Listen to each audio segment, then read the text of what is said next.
The Kingdome in Seattle sold out for the Seahawks against the Raiders. For the Raiders, the road to the playoffs is simple. Win the last 2 games, earn a wild card spot, and get the home field advantage for the wild card game. Good evening, everybody. Mike Patrick along with Joe Theismann, and welcome to Seattle. Art Shell, the Raiders coach, said he is very pleased with his team with one exception. He needs better play out of his quarterback. He really does, and the thing is he's been in and out with quarterbacks. Schrader played for a while. Beuerlein is playing now. The thing about Beuerlein is it is only his 14th start. Now, you got to remember, he's almost like a rookie in the game. He's back healthy, and he's playing better. Look for the Raiders to come out tonight, try and play their vertical game, move the ball down the field, but they certainly don't want to let this crowd into the game early, so they may be a little bit cautious. 2 weeks ago, Seattle was left for dead at 4-8, but Chuck Knox teams have never run for the bus, and they have come back the last 2 weeks with big wins. They really have, and the key to their victories has been David Krieg. Now, here's a guy who had to be sat down a few weeks ago. David Krieg has had a history. They sit him down, they give him a chance to take a look at the game from a different perspective, then all of a sudden he comes back and he starts to play good football. He's played good over the last 2 weeks. They need David Krieg to get on one of his streaks and finish out the season strong. Chuck Knox in his 7th year in Seattle. He has been the coach for the club's only 4 playoff appearances in team history. He has never had a losing season here. Art Shell has turned the Raiders around 1-3 when he took over. They have won 7 of 10, including their last 3.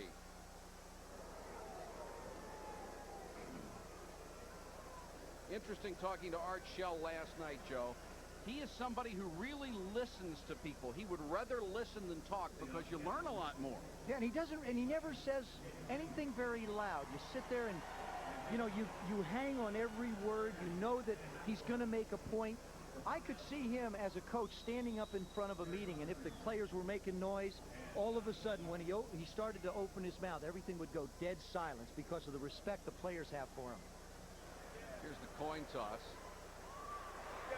Red Cash and the referee at midfield. One thing Shell said Friday's practice, he got on his team a little bit because they weren't practicing the way he wanted. I would not want to be in the same room if Art Shell was mad. Yeah, and you know the thing is, Mike, is I don't think he would embarrass you by yelling and screaming and going into tirades like some coaches might. Just a look that he might give you might make you feel self-conscious and say, God, I hope he doesn't look at me again like that. Shell also said he's finally getting some leadership from his ball club. They are going to younger members of the team and saying, Coach doesn't want it that way. Coach wants it this way. So he's got leaders on the field now from this veteran club. That's what every coach seeks. They want the players to take control of the game. All they want to do is monitor the emotions. They want to make substitutions. They want to make critical calls on downs. They don't want to handle the tempo of their ball club. They want it done by the guys in the locker room. 65,000 here tonight, and this is literally the loudest place I have ever been for a football game. And the Raiders have mentioned it. You played here before. Absolutely. When you're wearing the wrong color uniform in this stadium, and you go down on the field and that crowd gets going, you can literally forget about calling signals. You just hope everybody's on the same wavelength with you. Seattle won the toss. They will receive here in the opening half. Jeff Jager preparing to kick it off, the free agent out of the University of Washington, second-year player. Here the deep man, David Hollis, 25. Elroy Harris, 33. James Jefferson had been returning kicks and was 4th in the conference, but he fumbled against San Diego and became tentative since then, and they took him off the kickoff team. And the Raiders have certainly covered kicks very well on special teams. And one guy to watch for on special teams, Van McElroy, back with the Raiders, and volunteered to play on special teams, and he's a crazy man out there.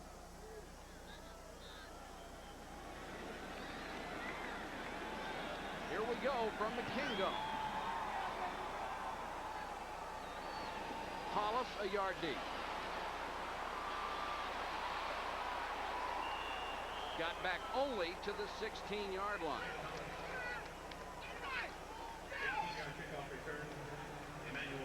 Dave Krieg, the Seattle quarterback, benched earlier this year. He's come back strong in the last 2 games, 4 touchdowns, nearly 600 yards.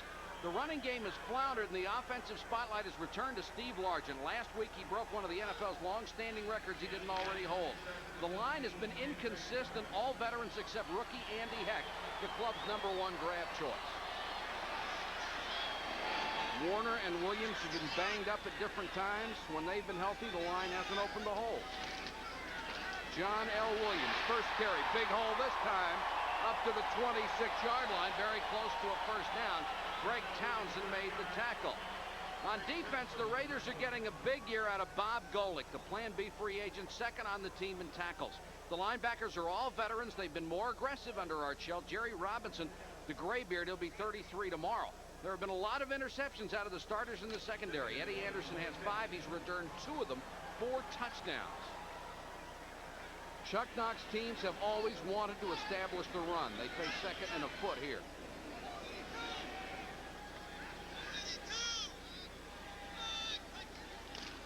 Williams with Warner in front of him. First down across the 30 to the 31-yard line. Lyndon King in on a tackle along with Scott Davis. Well, you know, the thing that they're doing also, Mike, is they're running up inside of the tackles. They're counting on Feasel and Millard and Bailey to get a push, and Golick plays off the ball. Bob Golick is one of the rare nose tackles. Instead of really playing up on the nose of the center, he backs off a yard and a half so that the centers can't get their hands on him.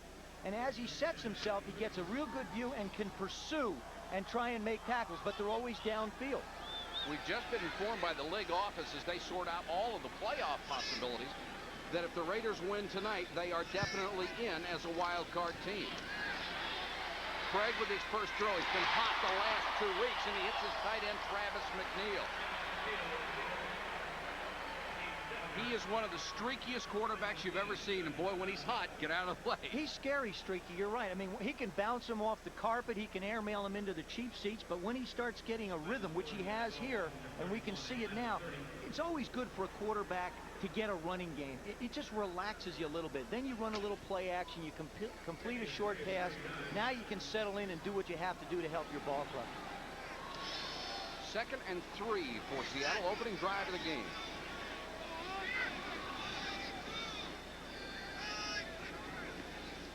Warner from 7 yards deep. Got a good block across the 42, 43. It'll be a first down. Tom Benson, the Raiders' leading tackler, number 54, had to come up and make the stop. Chuck Warner lined up deep. See how he takes a little counter step? The tackles come across. Big hole. Big hole. You got to give Edwin Bailey a lot of credit and Grant Feasel for taking down that left side and giving an opportunity for Warner to turn up and hit the hole for the positive yardage.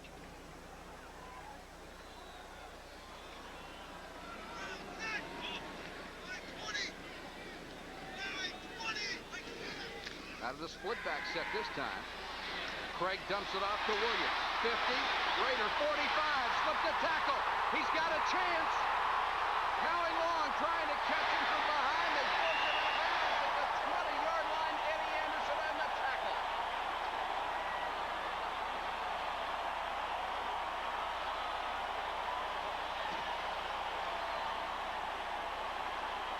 John Becker, the offensive coordinator of the Seattle Seahawks, said yesterday, we're going to give David an opportunity to hit some short stuff, and he's got to make the big plays. Well, there's just a short little pass that John L. Williams turns into a big run. Boy, you love this as a quarterback. Just you're standing back there cheering and yelling, going, run, John L., run. Williams still bothered by a bad ankle. Didn't look like it on that play. Warner out of the eye. Little stutter step will get him about a yard. Townsend again made the stop. It's interesting, Mike, just looking at the start of the tempo of the game, it looks like Seattle is dictating it to the Raiders. That's something that a Raider defense doesn't like. They do not like people to come out and dictate a flow and a tempo to them. I think they're going to have to start blitzing a little bit, start bringing the linebackers up a little closer, almost forcing Seattle to try and go to the wide receivers. Mike Wise is in on defense. He's number 90 for the Raiders. That's what the Seahawks have done this year inside the 20. Fake to Largent, end around, and Craig holds on, gives to Williams.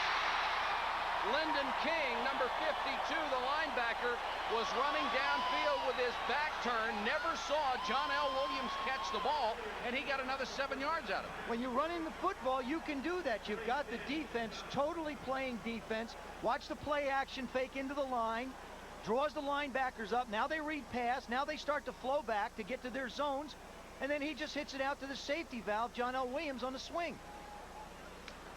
Of course, we saw in the Monday night game the big catch that John L. made when Krieg scrambled also. First and goal for the Raiders. Krieg, 3 out of 3, 53 yards on the opening drive. Warner fighting to get back to the line of scrimmage, and Golick messed up the timing of the play, hit him in the backfield, and then Mike Harden, the strong side safety, came up to finish it off. Bob Golick picked up in a plan B. You know, he was a linebacker at New England his rookie year, and the position that he plays off the ball is a little bit more comfortable. It's something that he evolved to in Cleveland. It allows him, and we'll see through the course of the night, that he not only lines up and plays nose tackle, but will drop back into pass coverage. And it gives him a lot of range to pursue. Raiders got Golick in plan B, and Tom Benson, their leading tackler in plan B. Worked out rather well for them. Second down, Krieg on a roll. He can run. Krieg dived to the 5-yard line, covered by Robinson, the middle linebacker. Raiders playing more 4-3 these days. They've always mixed it up. You know, for a while there, they were a straight 3-4 team, but you got to have that dominant nose tackle. You have to have the guy who plays up tight, and Golick doesn't. And they use a lot of different defenses. They go to the 46. They cover the two guards and the center. So they're using a lot more variety. It's not the same type reader defense where they come out and play straight man-to-man all the time. Scansey and Clark check in to make it 4 wide receivers on 3rd and goal.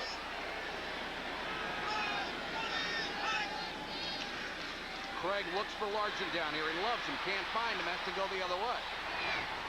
Touchdown, Scansey.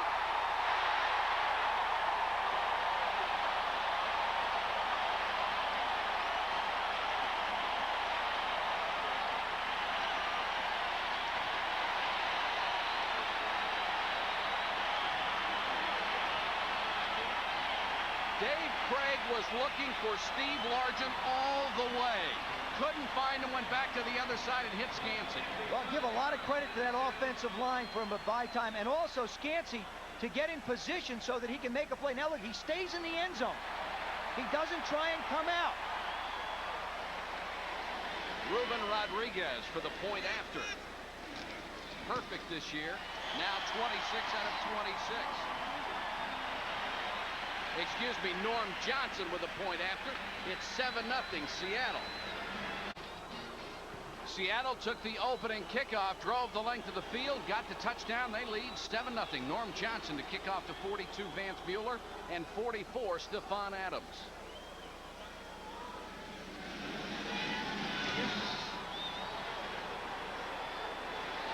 Adams in the end zone where most of Johnson's kicks go. He'll bring this one out. Almost made the 20-yard line, and Seattle, with some of the finest special team players and coaching in the league, Rufus Porter, they're all pro on special teams, made the tackle. Here's a look at the touchdown. Now, this is Largent coming in motion. He's going to work up and try and work outside, but the corner doesn't bite. Craig's got to come back here, buy some time. You'll see Scansey coming and head for the corner, staying in the end zone. Now, Krieg just wants Largent. They figure a little in and out. If it's man-to-man, it's great. If it's not, you run around and find somebody open. Excellent job by Paul Scansey to stay in the end zone. Steve Beuerlein brings the Raiders out, and that's the reception they get from the crowd.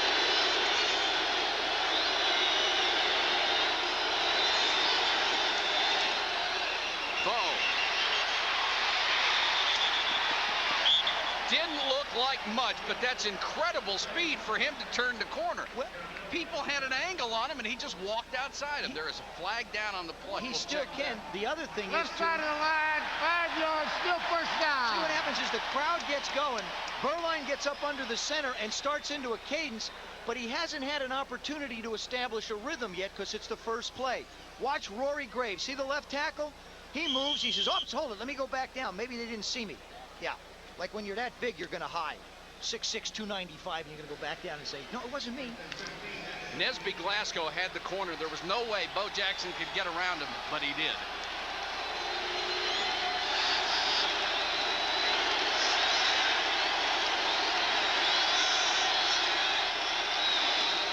Bo out of the eye. Didn't get much that time. Steve Beuerlein, the Raider quarterback, he is 4-1 as a starter this year. No interceptions in his last 3 games. The Raiders feature great skill people. In a half season, Bo Jackson has risen to number 6 in rushing, and the conference needs only 154 per 1,000 yards. The line, young and strong. Second-round pick Steve Wisniewski has a bright future. He has a chance to become an exceptional player in the Raider tradition of offensive linemen. 2nd and 14 here.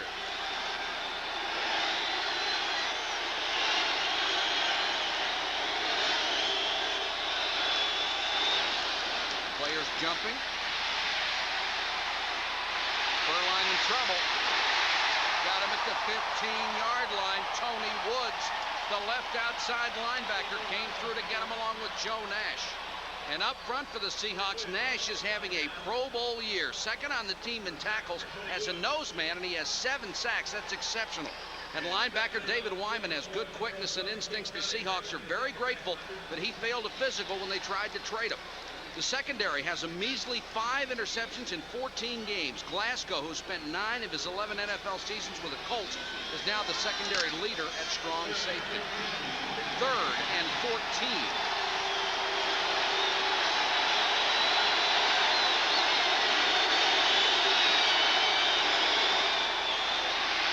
They'll keep it on the ground with Jackson, and the Seahawks swarm on him at the 22-yard line. Eugene Robinson and Nesby Glasgow, the safeties, sandwiched him after a gain of 3. They are going to try and get to Bo as quick as they can. They feel like if they can put hats on him, they might be able to take a little bit of that speed out and slow him down a little bit.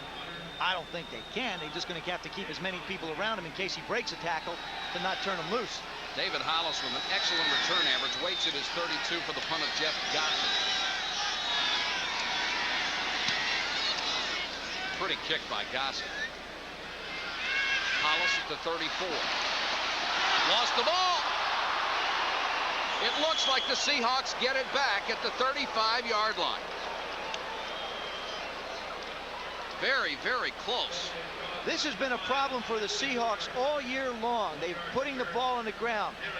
Watch Hollis now. Stephon Adams is coming down, and he's just going to put a move on the inside now. On the outside, Dial tries to make the play, winds up stripping the ball. Now there it is on the ground. Darren Miller, the second-year man out of Tennessee, made the recovery. We'll be back in a moment. Nothing. 6:48 to go first quarter, and Marcus Allen, a couple of Heisman Trophy winners conferring on the sideline. Of course, all the conjecture about where will Marcus Allen be next year. Well, you know, it's logical because you just have one football and you have 2 great backs. Neither of whom happens to be a fullback. That's right.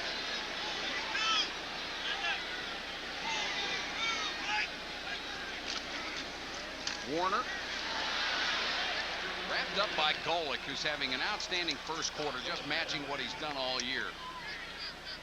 Bob Golick has got the quickest feet. I talked to Grant Fiesel, the center for Seattle. I said, what's his strength? He said, you go after him, and he gets rid of you real quick. Now, Fiesel goes out, gets a hand on him.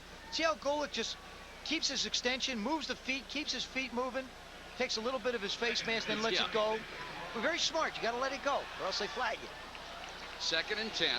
2 wide receivers in the game for the Seahawks. Blades enlarging.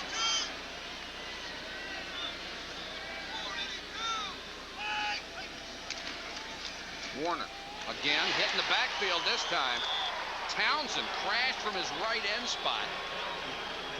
Townsend now listed as a defensive end instead of a linebacker. They feel he'll have a better chance to make the Pro Bowl as a defensive end with all the great outside linebackers. Absolutely. He's in that mold of the Chris Dolman type. The linebacker put him down. He's only at 255. Not real big for that position, but extremely quick.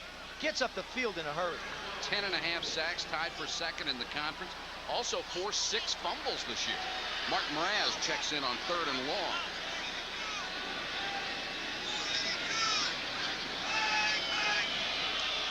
Raiders show blitz. Here they come. Craig steps up.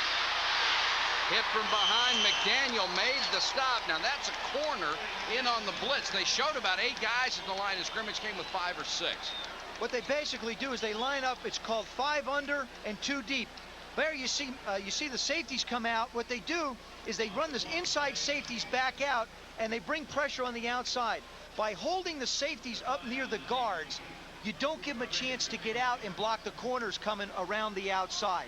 They're there for a distractive purpose, and it worked that time. Rodriguez on to punt. There's Stephon Adams waiting at his own 28-yard line.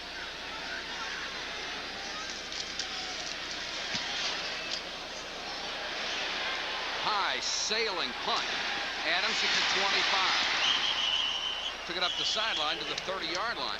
Return after a 43-yard punt, a return of 5. We have 4:44 to go first quarter.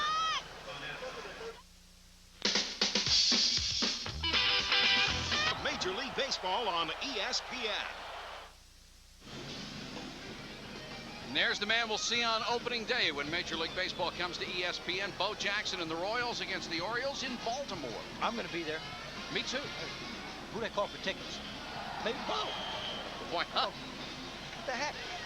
Call him for broken bats. Over his head. Yeah, if you just want one, he'll snap it over his thigh for you. Raiders with their second possession, down 7-0. They start from their own 35.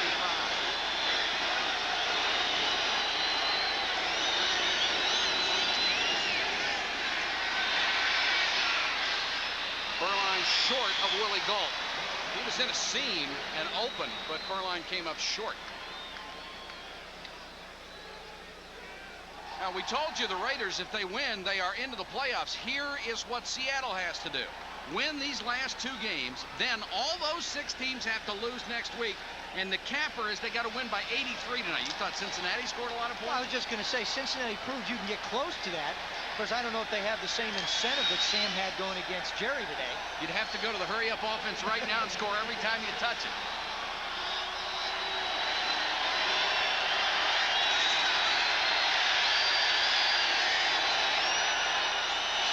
Crowd really creating some problems. Beuerlein to Gault. Lost the ball. Robinson picked it up. One official right on top of the play never blew the whistle. Another official came up from about 5 yards away and said it was down. Well, actually, no, Mike. The official on the side, I think, was waiting to see what happened. The official, you watch him come from the left side. The line judge, or excuse me, field judge will come in from the left side. Right there, you'll see the official come in. Not that one. No, there's another one that comes in from the left side of the screen. Of course, the people, what you hear here is a roar from the crowd. What they're saying is that he is down. And remember, the ground cannot force contact. Ball's loose. But it also is in slow motion. But the ball's loose. But the ball is ruled down by contact, so the Raiders keep the ball. Bo, look out. Glasgow took him down inside the 10. And the Raiders got back to the line of scrimmage pretty quick to get that play off, too. That's headsy football. You're not going to take a chance and have it be reviewed, so you get right to the line of scrimmage, and then you run the play. And, of course, who do you give the ball to when you run it quick? Bo Jackson. A lot of his big runs start going left. You see the Seahawks try and piano string him across, but nobody can make a tackle. This is not as great a run as a Bo Jackson run is, as it is. It's lousy tackling by the Seahawks. First and goal, ball spotted just outside the 8. The crowd doesn't like it a bit.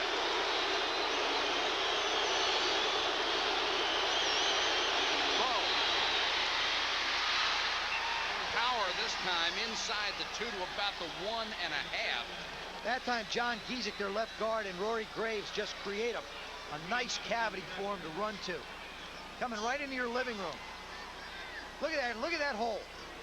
That's all the running back needs is a little bit of daylight. There you see Joe Nash get turned around, and he just couldn't make the play till Bo was 8 yards upfield. And you're looking at somebody who was the MVP in the Major League Baseball All-Star game and gets our vote to go to the Pro Bowl this year. Got mine. Second and goal. The up back is Steve Smith.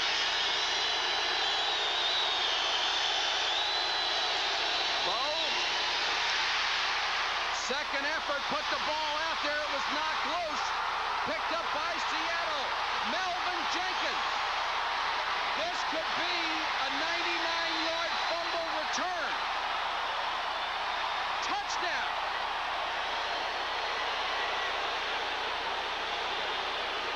Now will it come back.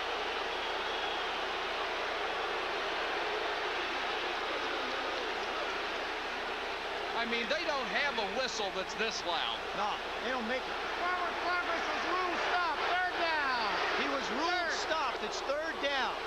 Oh. Of course, you can't hear anything. You can't hear whistles. You can't hear anything. They say this is blown dead. Well, right here, they're going to blow it dead. Right there, they say it's blown dead. Right there, they think he's stopped. But the question is, see, that's a touchdown. No, that's a touchdown.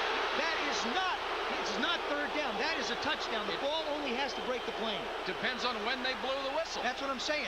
See, the Seahawks can argue and say it was a touchdown, but the Raiders can also argue and say it was a touchdown because the fact is it was.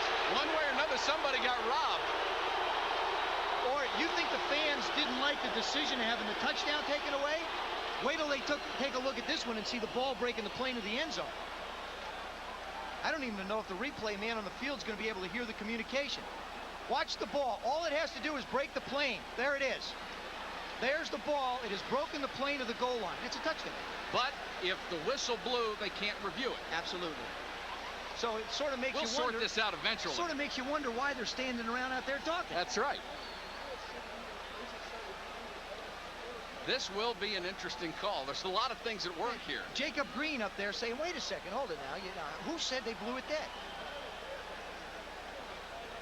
Red's probably shaking his head saying, you know, I didn't want this to be this kind of night.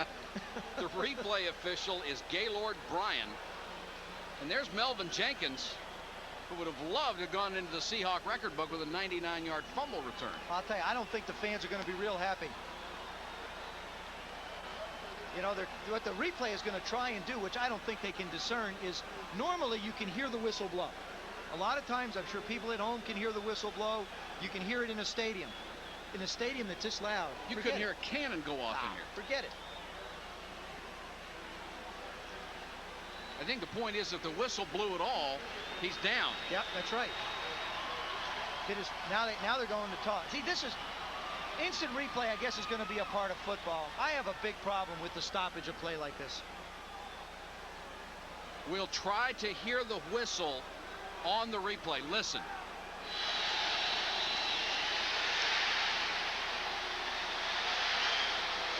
.747 could have taken off in here. You wouldn't have heard that either. I think it did. You can't hear a whistle. They just have to take a guy's word for it and say, hey, look, I blew the whistle. I don't quite understand what's going on here. They had a system that they could have put in place this year that would have shown up on the replay, an electronic signal that would have shown the replay official when the whistle blew. But it was a lot of money. Dead on the 1-yard line. Third down. That's the only thing they can do. If the whistle blew, they got to put the ball down to 1. Hey, you see Chuck Knox, he's not happy, and I got to be honest with you. When Art Shell takes a look at this telecast on a replay, he's not going to be happy because he's going to feel like a touchdown was taken away. So it's a wash for both coaches. Third and goal. Here we go again. Bo stopped him. Roy Hart, number 63, had him around the ankles and wouldn't let go. I got to ask myself this question, Mike. Last week, in a game against Phoenix, the Raiders needed a touchdown to win the game. They put Marcus Allen in the game to go over the top. Now in the situation when you're down a yard away, you try and pitch it outside wide to Bo Jackson instead of going to what's been bread and butter for you for a long time. I don't understand the call. Ball spotted just outside the 2, and it looks like the Raiders are going to stop the clock to talk about it. They have Jeff Gossett and Jeff Jager, the field goal team, out there. We'll find out when we come back. Marcus Allen went over the top last week against Phoenix under a minute to score the winning touchdown. He will not get the opportunity here on 4th and goal from 2. Art Shell has decided he will go for the field goal. Al Davis on your right, Al Casal, his longtime assistant, on your left. Jager, who's only 21 of 32, field goal kicking with a chip shot here, and converts.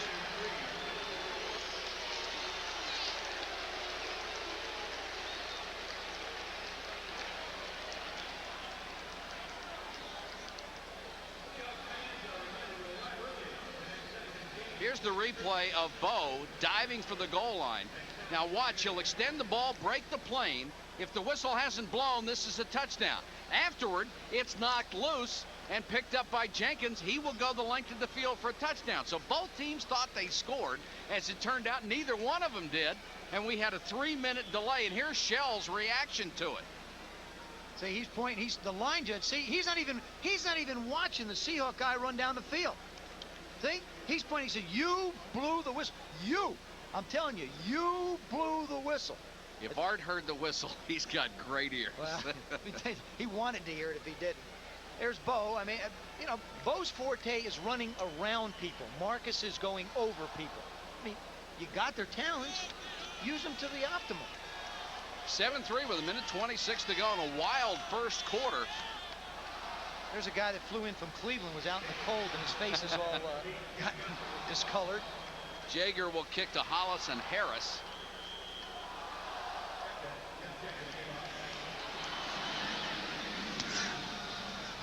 Very high kick. Hollis all the way up to the 11. Across the 20. Makes the 21-yard line.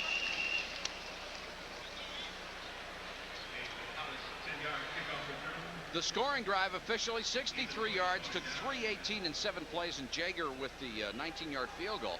But we actually had 2 touchdowns scored on that same drive, neither one of which counted. 17 points scored in that one quick sequence. Isn't that amazing? 17 points by 2 teams, and you wind up with 3 on the board.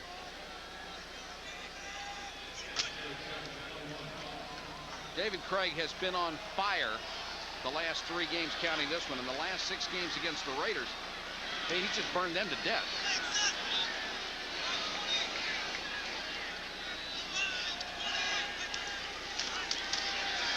Krieg under pressure, got away from Howie Long, dumps it off to Williams. Largent tried to throw him a block, and Williams across the 30 to the 31-yard line. Boy, how he got that one by Scott Davis's nose, I'll never know. He steps up in the pocket, slides by. Scott Davis is trying to pursue him, and he runs one right by his nose. Howie Long had a shot at David Krieg. Watch this left side. Look at Scott. Yeah, there he is coming in. That's not Scott Davis.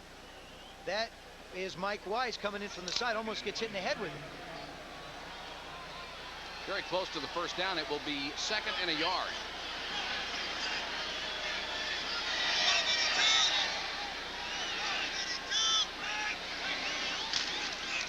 Williams trying to get the first down, cuts it back and has it.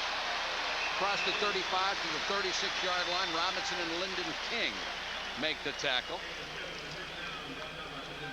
Coming up next week, a special Saturday edition of NFL Game Day, a preview of all the games on Saturday starting at 11:30 in the morning Eastern. Then the Cleveland Browns and the Houston Oilers from Houston Saturday night. That is Saturday night. And what a game. The winner wins the AFC Central. Houston at 9-6, Cleveland at 8-6-1. The Browns, a marvelous comeback today to stay in the race. And of course, Houston was just pounded by Cincinnati. We have a stoppage of play, the end of the first quarter. It's 7-3 Seahawks. Fierce and proud competitor, the game's most prolific receiver. He played some defense last year when these teams met against Denver. Mike Harden's interception return of David Krieg's pass. Watch it come to a sudden halt as Steve Largent unloads. Earlier in the year, Harden had done the same thing to Largent and knocked him out of a game. And now, Largent still in Seattle, 2 games to go, and an absolutely brilliant career. And Harden happens to be in this ballpark too, because he is now, as a Plan B free agent with the Raiders. Excuse me, just a free agent. He was released by Denver and has played very well as the strong safety for the Raiders. And he fills the role exactly for him. He's the big guy, the strong safety, can cover the tight end, come up in real physical run support, and still hit you. Seahawks ball at their own 36-yard line. Played very well in the first quarter.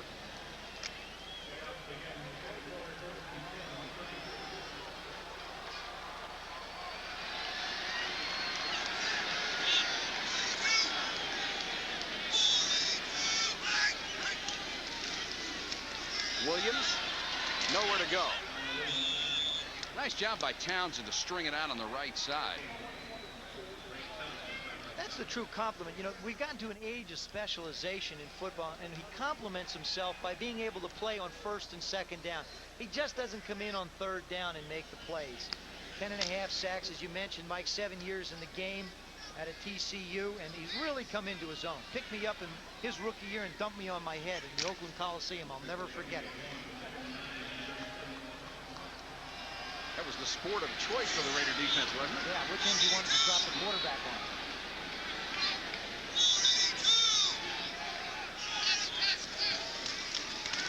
Four-man rush. Krieg with time. Throws to Williams in the flat. Harden couldn't bring him down by himself. Got some help out there. Knocked him out of bounds at the 44-yard line. Lyndon King also had a shot, and John L. Williams has had a huge first half. Krieg is nothing perfect so far. 6 out of 6, 73 yards. He's just making real good decisions. He's given it a chance to go upfield. They know how they played each other so much. Krieg is lined up against the Raiders. He knows how they're going to play. They don't have the speed outside to go against the cornerback, so it's going to be up to the fullback, tight end, halfback to make plays for Seattle in the pass offense.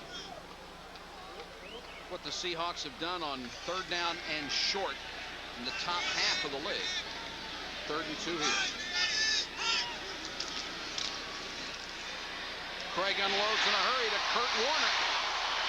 Warner to the LA 42-yard line. Eddie Anderson made the tackle after a gain of 16. It's very uncharacteristic to see the Raiders play so much zone. But as I mentioned, Seahawks don't have good speed outside, so what they count on is the way they can get their mismatches is they get the backs going against the linebackers. If they play them man-to-man, it's still a mismatch. If they drop back into zones, they're big guys, so it's going to be tough for them to react and get into pass coverage. 13:31 to go, 2nd quarter, 7-3 Seahawks.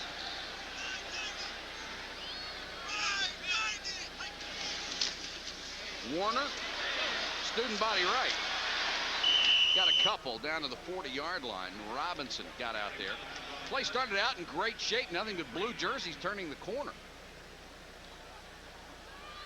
See, I don't believe you can run sideline to sideline against the Raiders. They practice against team speed. You know, it's one of the advantages of having great offensive speed is when the defense gets ready to prepare against somebody, they've been working against Willie Galton, Bo Jackson.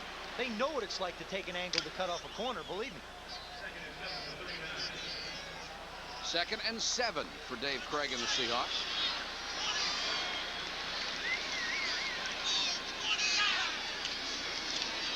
Play action. Williams to the 25-yard line, and they are just eating them up with backs out of the backfield.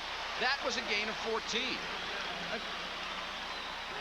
Again, this is a little play action. See, when you run the football, you have so much going for you. It causes the line to make different moves, and now John L., after securing a block on Townsend, just slides out into the flat and picks up the big gain. Does a good job of protecting the ball. You see that so much. You saw Greg Townsend try and come in and swat the ball out of his hand from behind. Defenses practice that. John L. protected it well. Another 1st down for Seattle.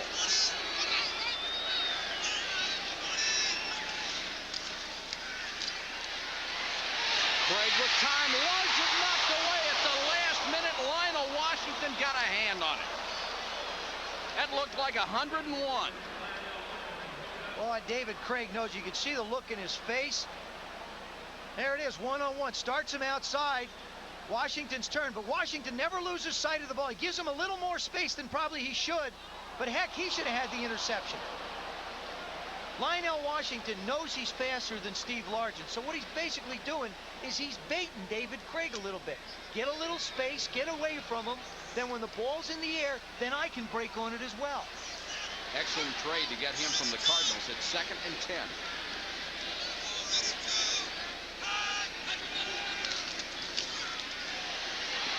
Krieg in trouble. Backed out of it and unloads. Williams made the catch at the 13. Oh, what a play.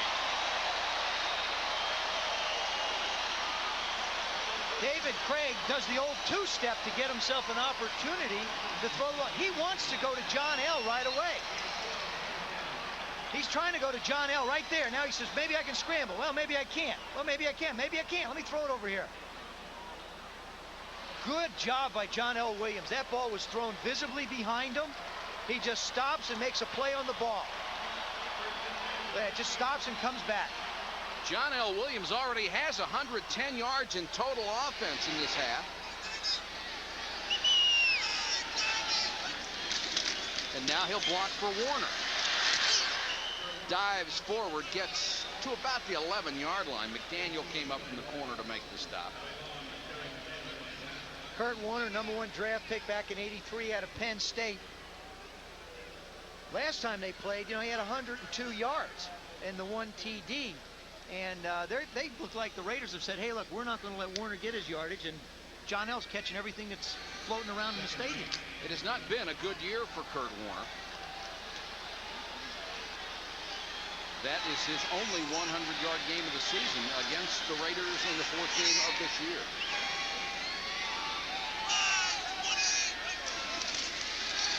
Second and 8. Larson couldn't hold it right in his hands. Lionel Washington looked like he was trying to hold Larson up and not hurt him. He was just, see, this is unnecessary. I mean, Millard comes over to protect him, but really, Washington is just trying to pick him up so he doesn't fall down. Larson certainly wasn't upset about it. Well, here, they figure the man-to-man coverage, they can pick it. This is a rarity. One goes through Largen's hand. Now, Lionel Washington, he's not sure whether he has the ball. Now he's sure. See, now he's just trying to hold him up. He doesn't want to dump him down. Of course, people in this stadium, they don't need a reason to boo. They don't care.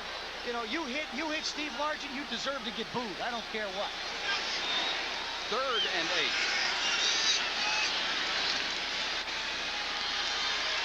Craig to the end zone. Largent can't get there. Good coverage again by Lionel Washington. And the Seahawks will have to go for the field goal. Good job of defense by the Raiders. There it is, man-to-man, one-on-one coverage. Washington just taking the outside. See how he keeps an eye on Largent? See how he looks? He looks at the court. What he does is he's looking at the receiver's eyes. Their eyes get bigger when the ball's coming. It's like anybody else. If something's coming like that, you get bigger eyes. As soon as their eyes get a little bit bigger, he turns around and he says, aha. Norm Johnson. Largent is his holder. And this will be a 24-yard attempt. Johnson perfect. Excuse me, 29 yards. Johnson converts, and it's 10-3 Seahawks. Seattle has extended its lead to 10-3 here in the second quarter. 10:38 to go in the half. Mike Patrick and Joe Theismann with you from the Kingdome in Seattle.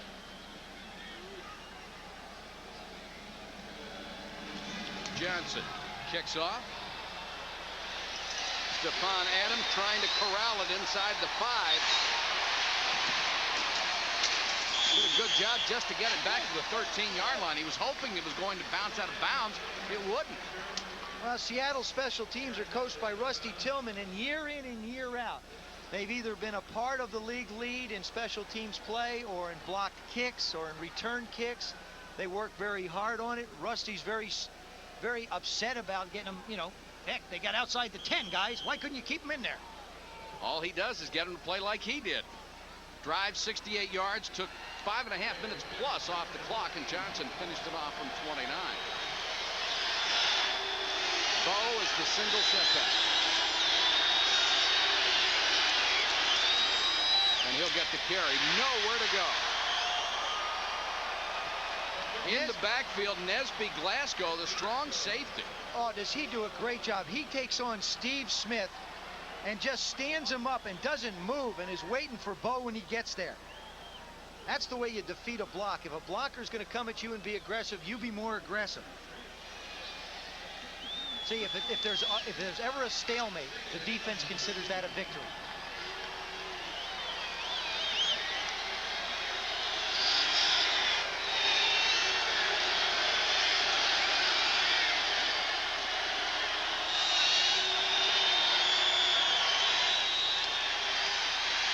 Four-man rush. Beuerlein with time. Throws to Fernandez. Had the ball stripped out of his hands, but they will whistle it dead at the 28-yard line. Gain of 16, and Fernandez very strong and very dangerous after the catch. Averaging 19.4 this year. You know what the most critical part of a game is the center's communication when the stadium's not. See how the tackle's looking in? See how he's nodding his head? See how Graves is nodding his head saying, yeah, I hear you. Bruce Wilkerson saying, yeah, I hear you. Don Mosvar's probably got the toughest job of anybody here tonight, and that's being able to communicate with the line and snap the ball.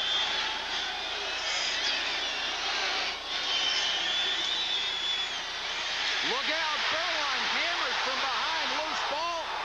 Raiders have it back, but Jeff Bryant came from the blind side and just plastered it.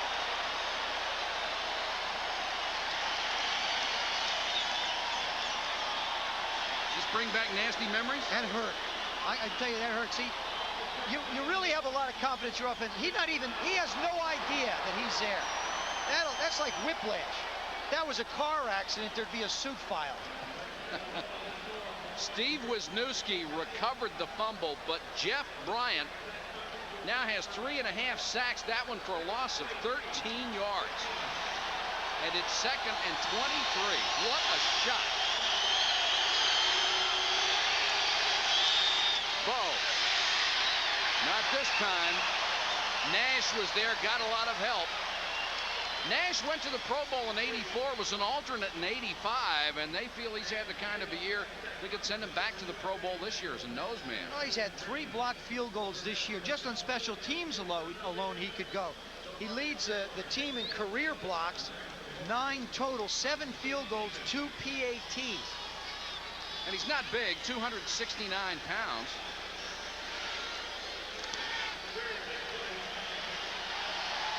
Third and 20.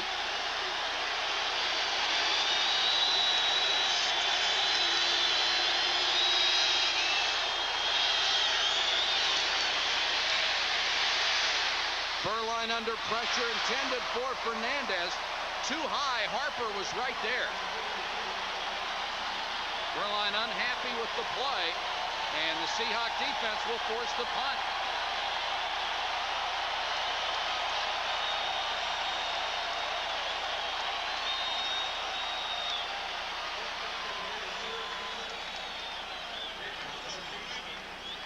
Gossett to punt. David Hollis waits at his own 37-yard line. Pretty kick. Hollis from the 37 gets what he can. A return of 5 after a pretty punt of 45 yards. Seahawks ball, 7:43 to go first half.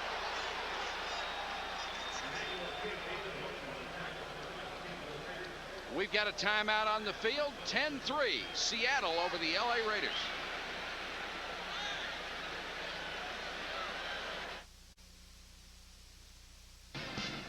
Mike Patrick and Joe Theismann with you from Seattle. It's 10-3, the Seahawks over the Raiders.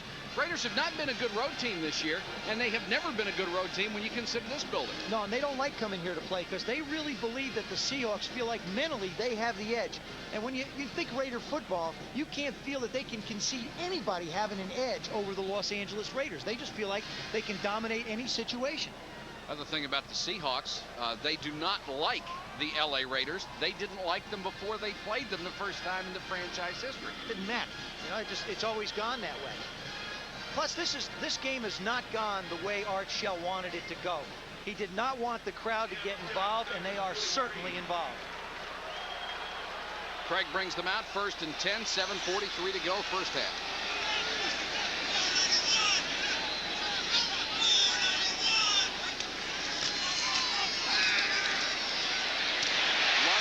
Across the 50, 45, 44-yard line of the Raiders. Brought down by Tom Benson, a gain of 13. He has now caught a pass in 176 straight games, extending his own record. I'm sure there are some in there he doesn't have, but I don't know what they are. Just because I wouldn't want to try and find it. There it is. See what they do is they pick a little bit. What happens is one receiver goes out, Largent comes down underneath. He knows he's not as fast as a lot of people, so he uses that to his advantage. 2 games to go in a sparkling career.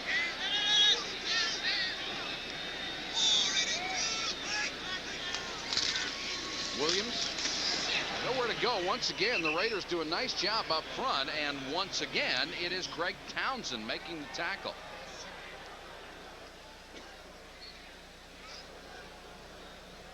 Our storyline from the Kingdome in Seattle with a 10-3 score. The Raiders unable to get it in at the goal line, and Dave Krieg has been hot. 127 yards in the first half. John L. Williams, 111 yards in total offense.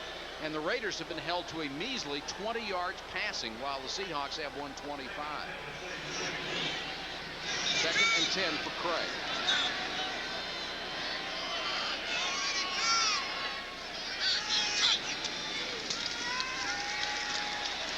Under pressure again, unloaded, incomplete, flag is down.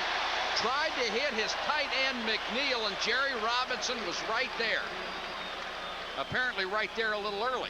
Well, he said he pushed him in the back before the ball got there. Jerry Robinson says, oh, come on.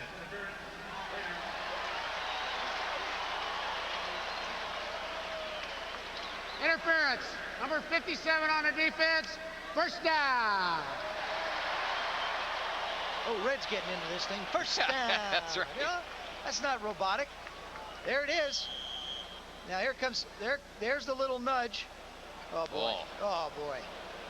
Wasn't much, was it? Oh, like I said, little nudge. How about very little nudge? I mean, that looked like excellent pass defense to me. I got to be honest with you.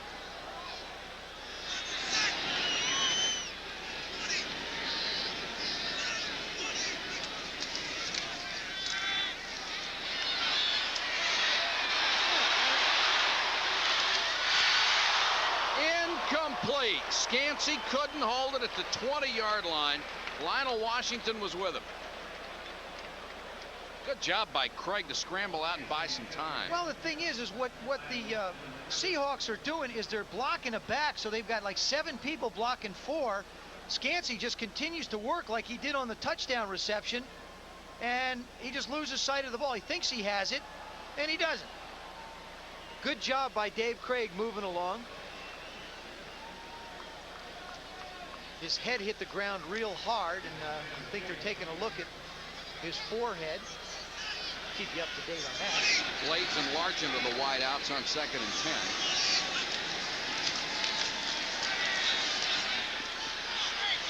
Almost intercepted, intended for Blades. McDaniel, however, had the best shot at it. When the Raider corners are doing a real good job. They're running the routes of the Seattle receivers before they do. Well, see, that's what happens when you have more speed than the guys you're covering.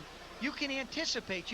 Blades is not a burner. That's one thing that the Seahawks really need, is they need somebody who can get up and down the field in a hurry. Number 57 on the offense, still 2nd down. David Krieg had a lot of success throwing the football to John L. Williams and underneath to Kurt Warner. 65. What we've seen the last 2 times is they've tried to hit Scansey on a scramble and Blades on a play-action dropback. Now, see, Blades gets up the field. McDaniel knows he's faster. He can catch up to him, and look at him just come out of the break. If the ball was thrown better, it would have been intercepted. 2nd and 20 after the penalty called on left guard Edwin Bailey. Seahawks with 4 wide receivers, and there they go with a screen. Williams, 3 blockers in front. Back to the original line of scrimmage and then down to the 39-yard line. Gain of 11. Nice call on 2nd and 20. Sure it is. And what it does is, see, it's long yardage, so you figure the team's going to be in zone defense. Now watch the linebackers drop. They've all got to get back into a place on the field. So what happens is it gives your lineman a chance to go pick somebody out. Everybody picks one out, and then you run in between the picket line. Ball spotted at the 39, so it is 3rd and 9 for the Seahawks. Scansey will return, we're told. In fact, he's back in. One of the wideouts to the right side. Krieg on a timing pattern, complete to Clark at the 29-yard line. He's covered by Land. It's just a simple slant. Seahawks line up with their 4 wide receivers. Scansey takes a hard inside, and there's the pass. It's all a timing route. Lewis Clark making the big reception. See, he only had 22 coming into this game, but 4 of them were against the Raiders last time. So this is another guy who likes to play against the Raiders. Craig does not get a lot of publicity being out here in Seattle, hardly the media capital, not the center of the country. But since '83, he has more touchdown passes than anyone except Dan Marino. Warner trying to get outside. Williams trying to give him a block, not much.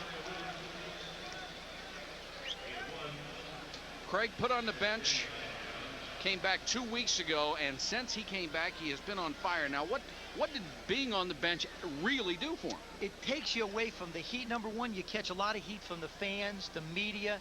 Your teammate starts to look at you and say, hey, when are you going to make a play? What it does, it just gives you a chance to look at the game from a different perspective. And you watch another quarterback run the plays. And in this case, it was Kelly Stauffer. He looks at him running. He says, well, maybe I wouldn't do that. Just gives him another opportunity to take a look at the game. 2nd and 9 from the 27. Warner on the delay. Kept his balance to the 20-yard line, about a yard shy of a first down. Eddie Anderson and Mike Harden, the safeties, came up to make the tackle. Good balance by the veteran out of Penn State. The Raider defense needs to make a play. The reason why they need to make a play right here, and you'll see the missed tackle. See, nice move. Warner doing a good job to keep his balance, but they can't keep giving up 6-7 yards. They need to make a big play, if for no other reason, to get to the sidelines to get a little bit of rest. They've been out on the field all day in the first half.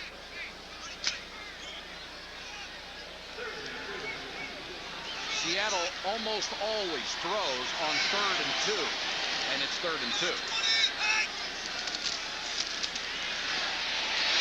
Scancy, first down. Horse-collared by Price, but he got it to the 12-yard line. Scancy, another possession-type receiver, much like Largent, says he has learned an awful lot from Largent just watching him. Everybody's learned something from Steve Largent. He's got such a great ethic. Watch this. Scancy starts in, then he comes back out. Now, here's the man-to-man coverage. He's running with them. When he turns to come back out, he's automatically late. This one runs off. He goes in the flat to make the reception. There. That's the way you beat man-to-man coverage, and then you run a little pick behind it. You need 2 yards, piece of cake. 1st and 10 from the 12. Seattle already leading 10-3. Williams.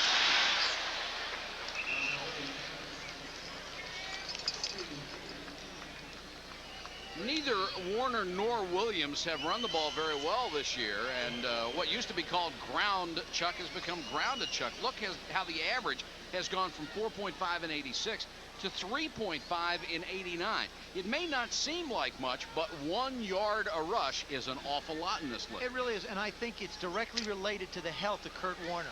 He's getting a little older. He had the knee problem, and they just can't rely on him to make the big plays as much anymore. And the offensive line has been inconsistent. Craig, what a throw. Unbelievable throw. Townsend turns around and hits him in the mouth. Instead, it's a complete pass at the sideline. That's the 2nd time in 3 weeks he has thrown a pass like that. I'll tell you, when you get hot, there's almost nothing you can do. And here's a case, Townsend can't play it any better. He's in coverage. Look at the throw. Watch this. You don't know how close that came to his head. David Craig is on one of his streaks, and look out world. Nice throw.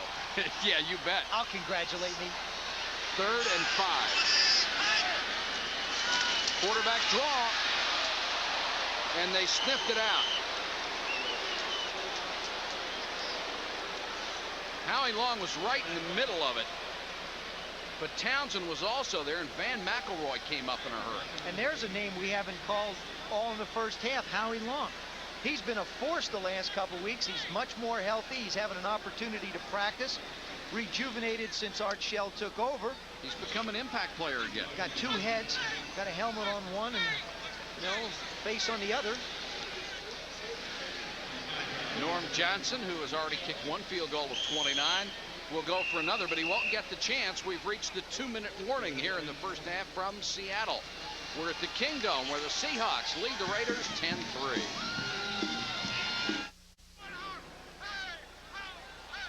Somebody needs to tell these folks that's why this is called indoors. Well, they got their own indoor. A dome within a dome. If the dome ever leaks, they're ready. Seattle up 10-3, 4th and 6. Norm Johnson will go for his second field goal attempt of the game. The ball spotted at the 15-yard line. It will be a 25-yard attempt. Just only 2 inside 40 this year. And the Seahawks, who have been able to control the football in the first half, extend their lead again. Now it's 13-3 over the Raiders.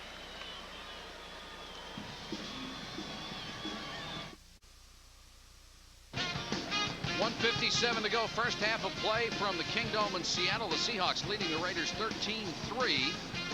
Coming up on Saturday, December 23rd at noon, Kansas State against North Carolina. The Tar Heels back over the 500 mark after beating DePaul. And then live at midnight Eastern, it is a 100-yard dash where they'll have one basketball. Oklahoma against Loyola Marymount. Well, you don't want to blink your eyes whenever. Mueller and Adams deep for the kick. Adams at the goal line.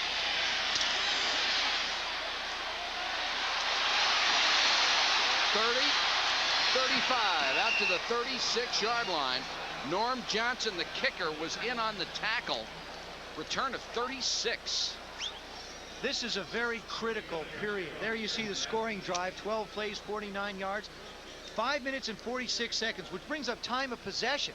LA's only had the ball 8 minutes, 48 seconds. Seattle's had it 19 minutes, 15 seconds. You can't score if you don't have the football. The Raiders also have only 3 first downs in this ball game. And we have an injured player for the Seahawks. And it's Rufus Porter, their special teams star, who went to the Pro Bowl last year as a special teamer, hopes to go back to the Pro Bowl this year as a linebacker. Well, not only that, he's got 11 sacks, so he's certainly done his part to try and get there.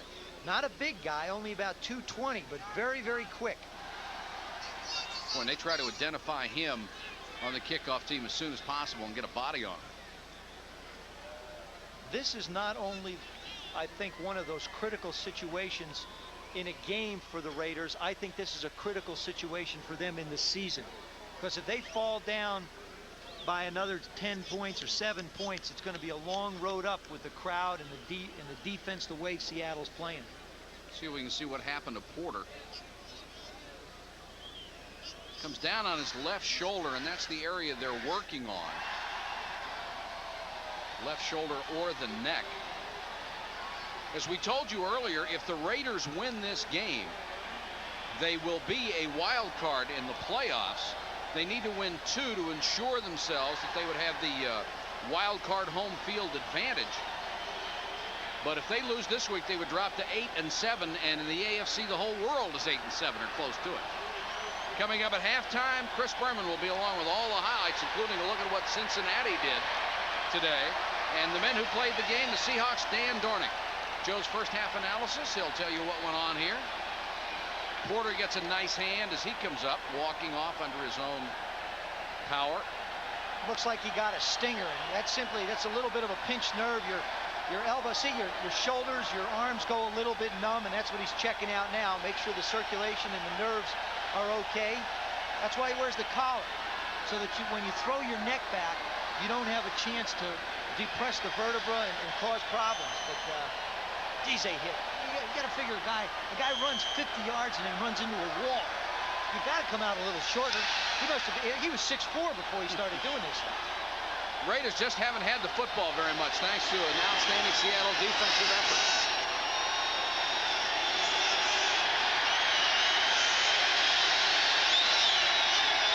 Bo, what a stiff arm. Got back to the line of scrimmage. In the backfield, James Jefferson got there in a hurry, couldn't do anything. Eugene Robinson finally came up to make the tackle. Well, I talked to Tom Catlin, the defensive coordinator of the Seahawks. He said what's going to be so important with Bo Jackson is support and force. And force can come from linebackers as well as secondary people. Now, Jefferson doesn't make the tackle, but he causes Bo to go a lot wider than he wanted to and allowed his teammates to be there in pursuit. First quarter, Bo rushed for 52 yards on 5 carries. Second quarter, they've shut him down 4 times, only 1 total yard.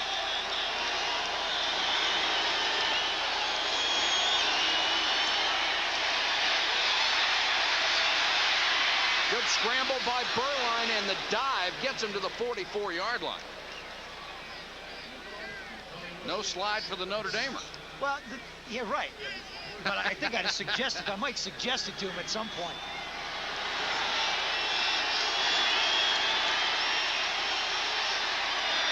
Bo on the receiving end. Has the first down, got out of bounds. There is a flag down, back by Steve Beuerlein at the 31. And it will go against the Raiders.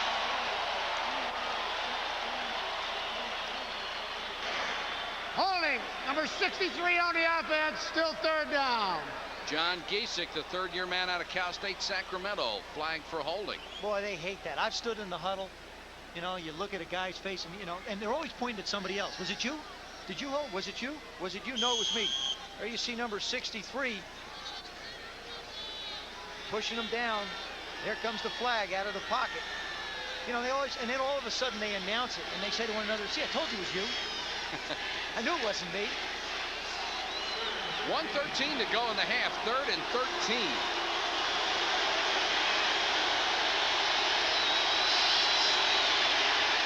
Big rush, whistle blows. Beuerlein had Rufus Porter, who apparently is just fine, thank you very much, coming from the blind side. Would have had the sack, but there was movement before the play. One of the things that Art Shell told us last night, he said with the crowd noise, the tackles... Start. Number 60 on the offense, still third down. He said Rory Graves. the tackles have to look into the ball. And what happens is when they're looking into the ball, they can't watch the defensive man across from them. So if he makes a sudden quick move, they react and flinch. And that's exactly what happened. Watch the right side. See him flinch and move? Now, the result was the fact that the defensive guy started to come across. Defensive players are allowed to move before the ball snaps. Now it's 3rd and 18.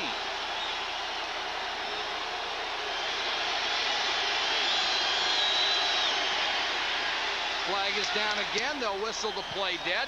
It was movement again, and it looked like the same play. Rory Graves moved again.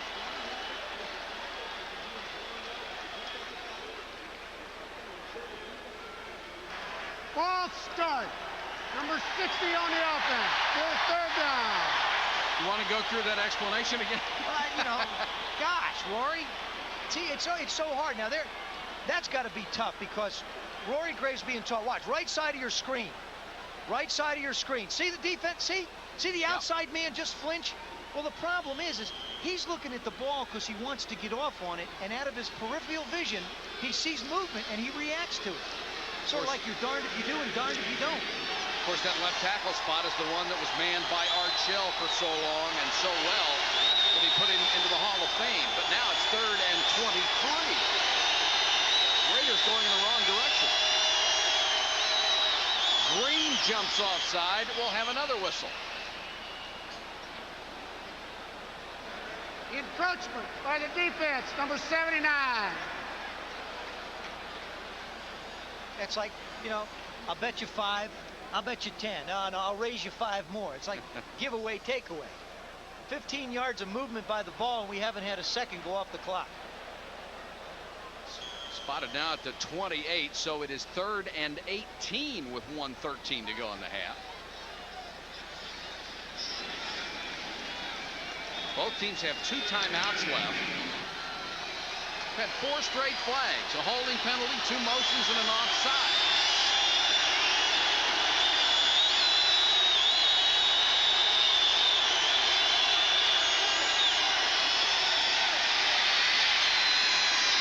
Beuerlein, the catch made by Mike Alexander. It is short of a first down, however. Brought down by Melvin Jenkins. They spotted it to 43. Clock running with 52 seconds to go. Seattle letting a lot of time work off this clock. Hollis is deep.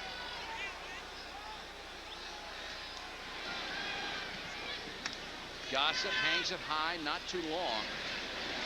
And Hollis with a fair catch at the 22.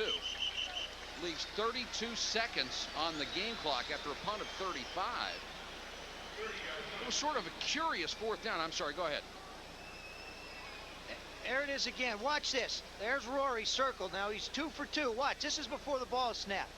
See, he looks in. Now he looks out. There comes a little flinch. See? Defensive guy moves.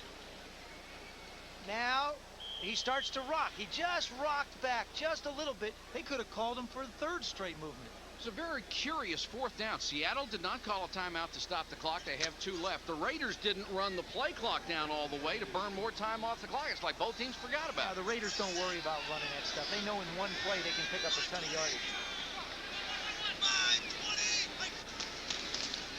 Krieg will get it off to Williams.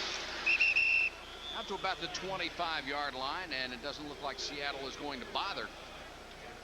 Chuck Knox preferring to take a 13-3 lead to the locker room and enjoy it. Tough series for Rory Graves. 2 straight motion penalties. An impressive first half for the Seattle Seahawks. Nothing to play for but pride. They pulled 2 straight upsets, and they're going for a third over the Raiders. 13-3 at the half from Seattle. Right now, let's go back to our studio and Chris Berman. All right, Michael, thank you very much. The penultimate weekend in the National Football League, if I may be so bold, and 3 teams had a chance today to settle conferences, to know that they were going into the playoffs as conference champs if they won. None of them could do that. Let's go around the NFL for week number 15. One of those teams looks like one of Santa's elves. Jerry Burns, Minnesota Vikings. They win at Cleveland. They're in the playoffs as NFC Central champs. Herschel ran for a 26-yard touchdown, but we went to overtime at 17-all. On third down, 32-yard field goal. No, Mike Pagel to linebacker Van Waiters. Browns in their 4th overtime game this year finally win one, 23-17. Hot seat for the Bengals. They've got to win to stay alive. At home in the jungle against Houston. 31 points in the first half, 30 points in the second half. Boomer Esiason, 4 touchdown passes. Onside kick for the Bengals, up 45-0. They shake, rattle, and roll the Oilers, 61-7. At Pittsburgh, referee Tom Dooley had a workout today as wind chill all over. In the Northeast, in single digits or lower. Louis Lidlow raised the temperature at Three Rivers against the Patriots with a touchdown. Has the Steelers win big 28-10. They're 8-7 and still alive. A hairy situation for Miami and Indianapolis. Both teams needed to win, but the Colts got it done. Jack Trudeau, not 1, not 2, not 3, but 4 touchdown passes. Colts win next week. They're in the playoffs. They beat Miami 42-13. A Haight-Ashbury Santa at Kansas City. Chiefs blew a 13-0 lead to the Chargers. Chargers lead at 20-13. Chiefs trying to tie it. But with seconds to go, Roy Bennett picks off Steve DeBerg. Chargers sweep the Chiefs, winning 20-13. Lindy and Bonnie's Green Bay Packers. Watch the Bears' Brad Colonel Muster do it in the conservatory with the lead pipe. And the Bears lead at 30-28. But on 4th down, the Packers and the Cheeseheads, Mikowski, they win 40-28. Tampa Bay at Detroit, Billy Sims congratulating Barry Sanders, new Detroit rushing record for rookies. Jason Phillips caught 10 passes from Bob Galliano today. The Lions, Juggernaut Lions, 4 in a row, they win 33-7. Cold in Atlanta. The Skids were cold, but trailing 27-10, Mark Rippon and company came back from behind, winning 31-30, but the Skins eliminated from the playoff hunt.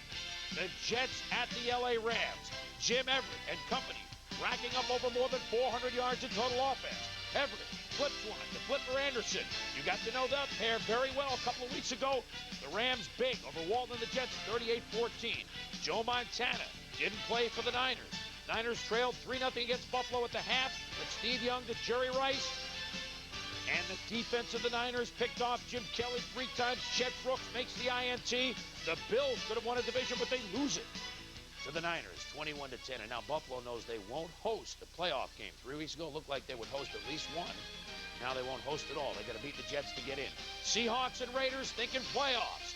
At the half, Seahawks 13, Raiders 3. We'll be back.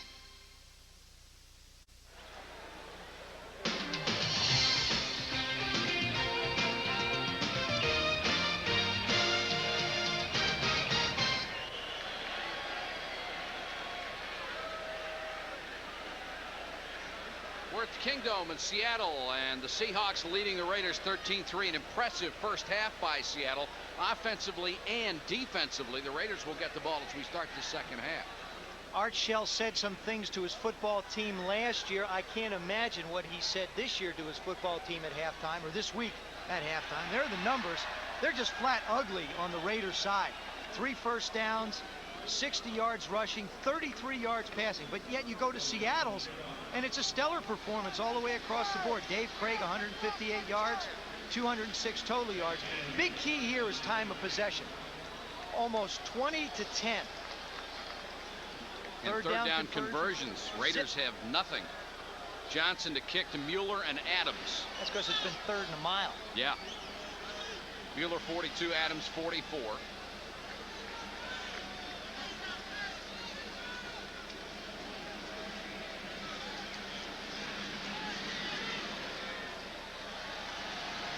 Seattle mathematically alive in the playoff race.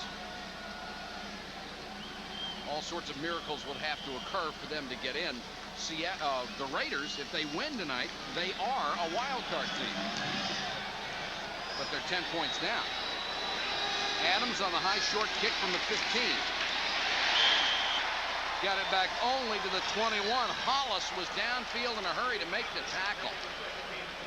Here's what the Raiders did in the first half when they had the ball, and it's not much. That was their only scoring drive. 62 yards and a field goal. They only had the ball 4 times. They had to punt it away 3 of those 4. Art Shell 7-3 as a head coach. Done quite a job to turn around the club after a 1-3 start. You know, everybody's talked about Coach of the Year. I think Marty Schottenheimer is probably the leading candidate, but there's a guy who certainly deserves some consideration what he's done to his ball club.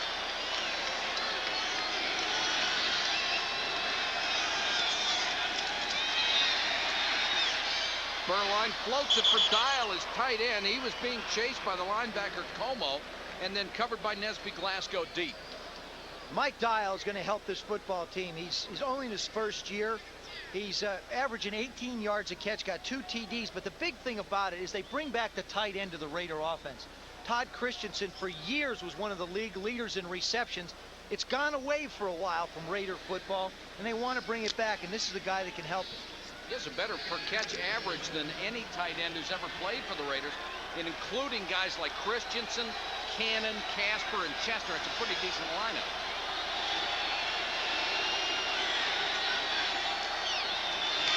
Jackson in motion. Here comes the blitz. Beuerlein with time for Galt. That's interference. Hunter, beaten badly, just reached out and tackled Willie Galt. It's a mismatch. Anytime you're running Willie Galt down the field, this is a 38-yarder, but it's a mismatch. Red coming over to get the confirmation. I don't think he has to worry about any question marks there. Well, they came with the blitz, and when they do... Interference. Number 27 on the defense. First down. Corners are out there by themselves. Well, Hunter's got good he's got good position, but the fact is, you know, you can be 3 yards ahead of Galt and the ball's in the air. He's going to run by you to go get it. That's why Al went out and got Willie. That is only the 4th first down of the game for the Raiders.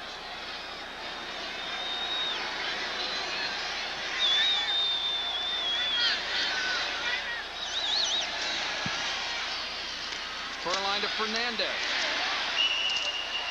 Nice job by Dwayne Harper to wrap him up. I'll tell you something. If I was the Los Angeles Raiders, that's exactly what I'd do. And I'd run Willie and Mervin deep, and then I'd run them on 8-10-yard stops. You got to scare the heck out of the corners. This is more like what Al Davis wanted to see out of his football team, not the first half when their offense spent most of the time sitting on the bench. One thing Al Davis doesn't get much credit for. He drafted Bo Jackson in the 7th round in 1986 as a future draft choice. You know why? Because he said he didn't want to play against him. That was one of the motivational reasons.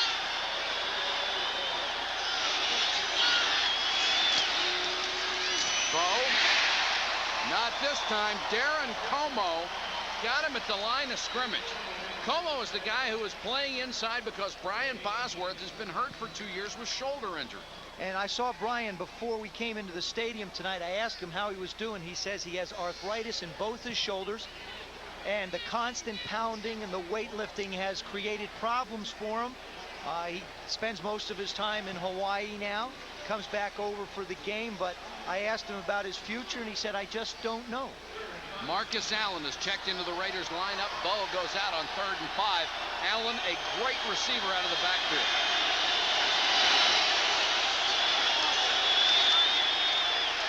Stays in the block this time. Beuerlein for Gold, wide open, touchdown. Beat Dwayne Harper. 36-yard touchdown, so the Raiders come out doing what they didn't do in the first half. That's exactly right. Everybody, you know, when you talk to Seattle, you talk about what do you fear most with the Los Angeles Raiders. We fear their speed, specifically Willie Gault and Bo Jackson. They've shut down Jackson. Now Beuerlein just goes back and sets in the pocket. They're in double coverage, and Willie still runs by it. I mean, it's a mismatch. He's the only guy who can catch Bo Jackson in the league, and there's nobody else. So it's a mismatch if Willie Gault's running down the field against anybody. Jaeger for the point after.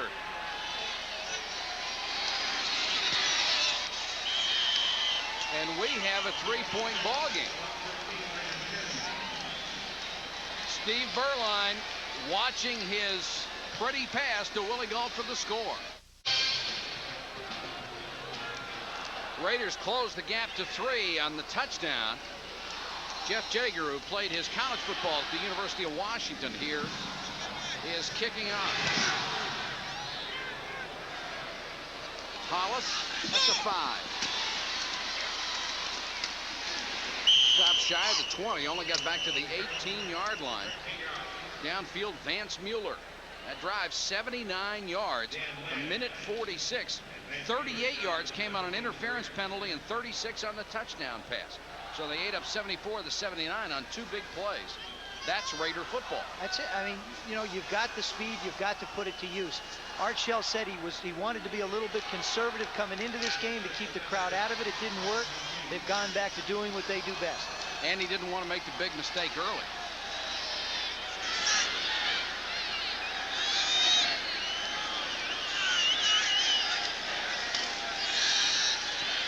Krieg has it batted up in the air.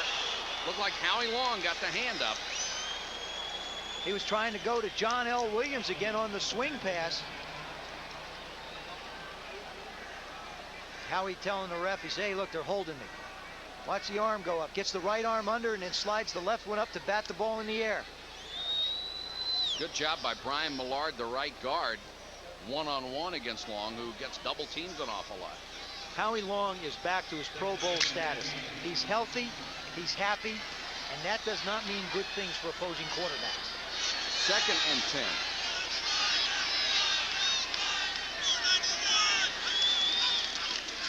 Play action to Warner.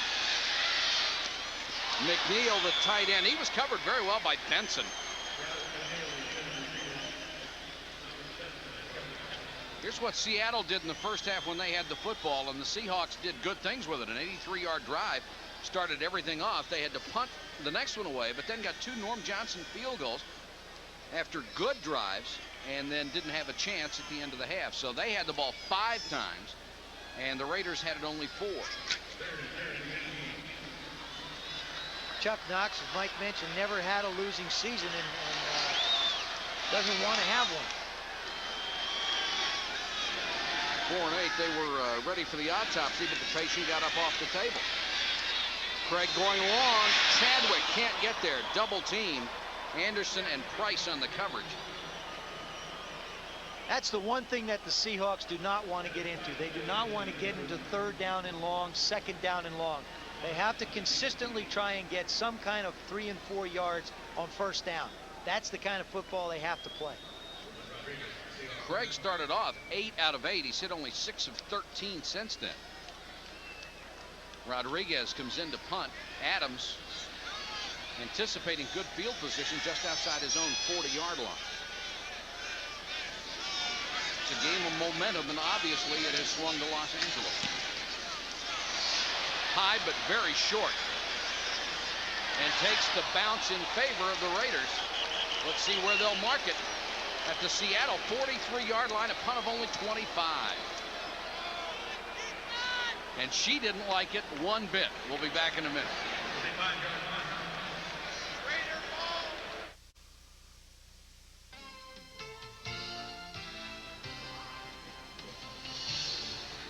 When I'm out in the field, I hope I have animal instincts, because out there you got to be the attacker instead of the attackee. And every time I touch the ball or every time I'm trying to block, I do my damnedest to attack the opponent and try to catch them off guard or try to beat them to the punch. And he does more often than not. Bo coming out on this play as they'll send in an extra wide receiver on 1st and 10. Excellent field position from the Seattle 43. Rory Graves is being attended to on the Raiders sideline. And in there in his place, number 66, Steve Wright, at left tackle.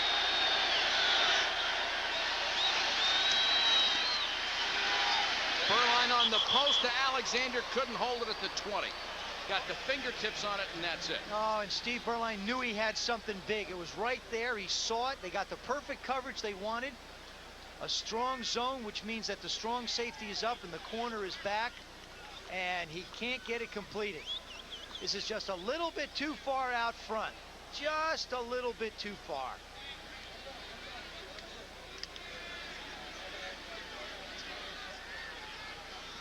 Beuerlein replaced Jay Schrader as the starting quarterback for the Raiders when Schrader wasn't able to get it done.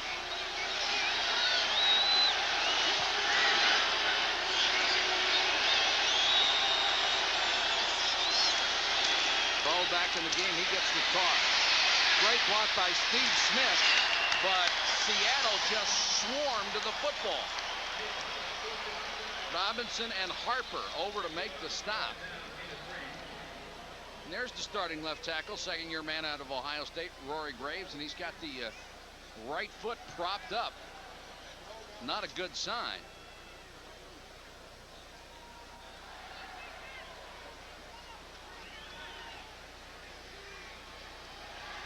Marcus Allen checks into the Raider lineup on 3rd and 7. Art Shell likes the way this thing's going a little bit more now, but he wants to see his team convert this play. Four-man rush. Plenty of time for Beuerlein.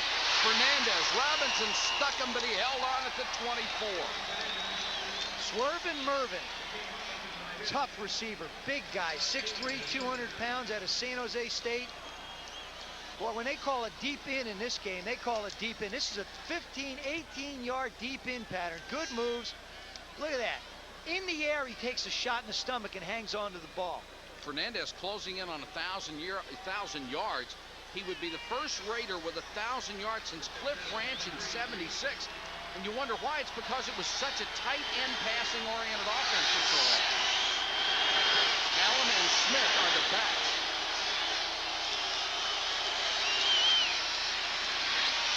Allen cuts it back down to the 15-yard line. Out 8 weeks with a torn knee ligament. He is back, says he is 100%. What a compliment he is to Bo Jackson. Bo Jackson takes things outside, stretches the defense. Marcus Allen, an entirely different back. He wants the defense to be stretched, has great vision, a la Eric Dickerson, guys like that who can stretch that and then cut up and run north and south when he makes the move. There were all sorts of rumors about who Marcus Allen might be traded to if they decided to do that. He said yesterday he thought it was Cleveland that they were talking to. And then the trade possibilities broke off. 2nd and 2. Smith, nice hole inside the 10. That will be a first down and goal situation. M.L. Johnson, number 52, made the tackle. When you break down the Raider offense, it's very, very elementary. They want the fast guy outside. They've got that in Willie Gault. They want the big breakaway back. They've got that in Bo Jackson and Marcus Allen. But you have to have the fullback who is very unselfish. That's what Steve Smith is. Give him 1, 2 carries, make him happy, but he's the guy that's going to have to just go in and bang heads. First and goal from the 9. 9:40 to go, third quarter. Raiders down by 3.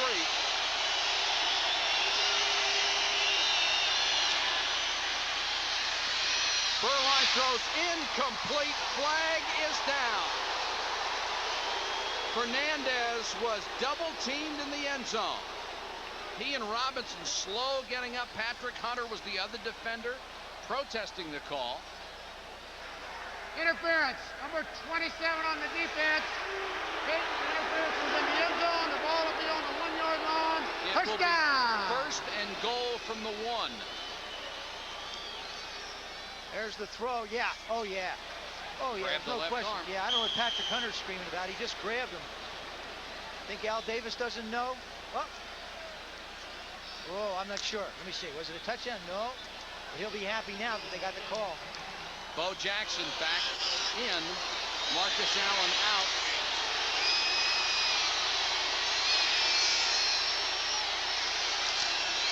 Play action. Beuerlein hits his tight end, Trey Junkin. Touchdown.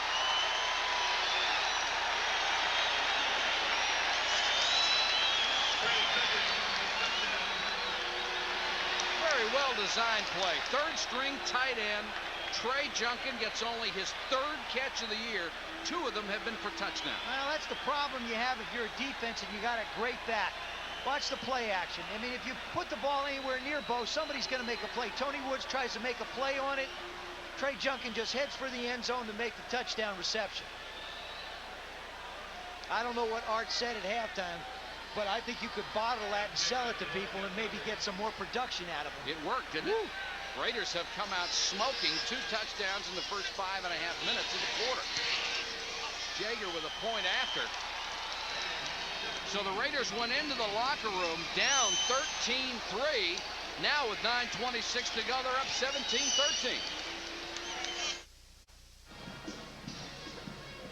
Bo Jackson on the sideline. Los Angeles writer Mike Downey had the best line about him so far. This guy is not only in a league by himself, he's in 2 leagues by himself. And he is just a magnificent athlete. A lot of rumors going around. Will he play football still? The Raiders said he has time remaining on his football contract. Hollis outside the 5. Raiders have done a good job covering on special teams as usual. And McElroy down on the field into it with one of the Seahawks.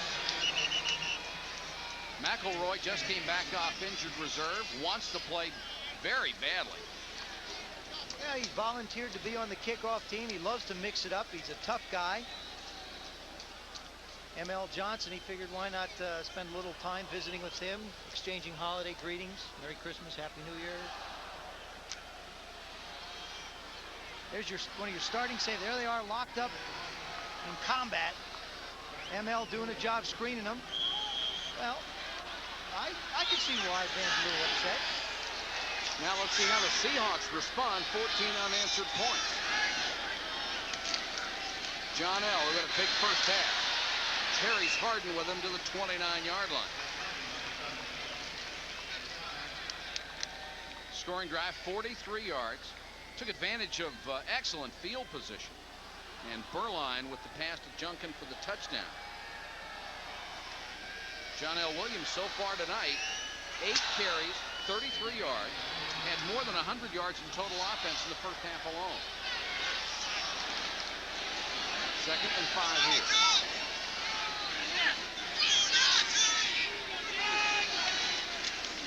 Comes the blitz. Williams avoided it and got out to the 33, very close to a first down. Lyndon King made the stop, but the Raiders came with a blitz and missed. Well, but what it did is it blocked up the initial hole. That's what they've got to do. They've got to create some hesitation for the backs to run to. They have to give a chance for the pursuit to catch up to them. That's what that blitz did. It served its purpose. They'll bring the chains in from the near side.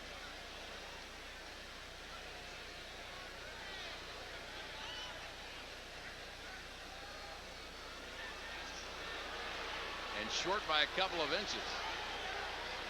Now make it an inch. Drag it back much further and have a first down.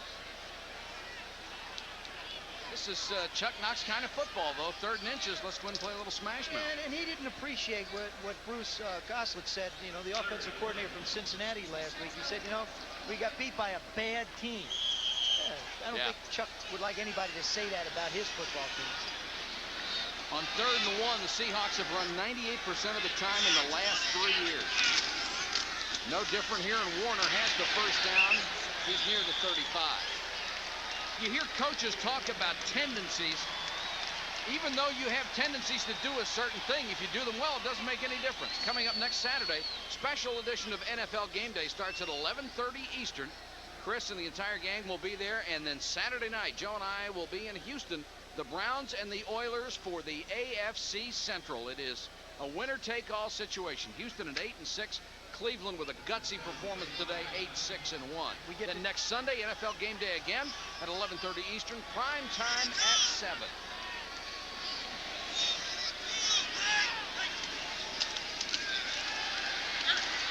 Krieg sidearms to Williams.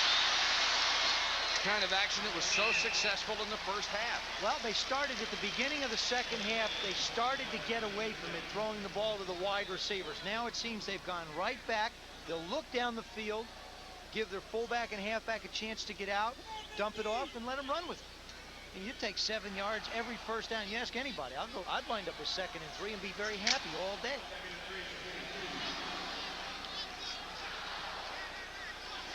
John L. Williams for 143 yards in total offense.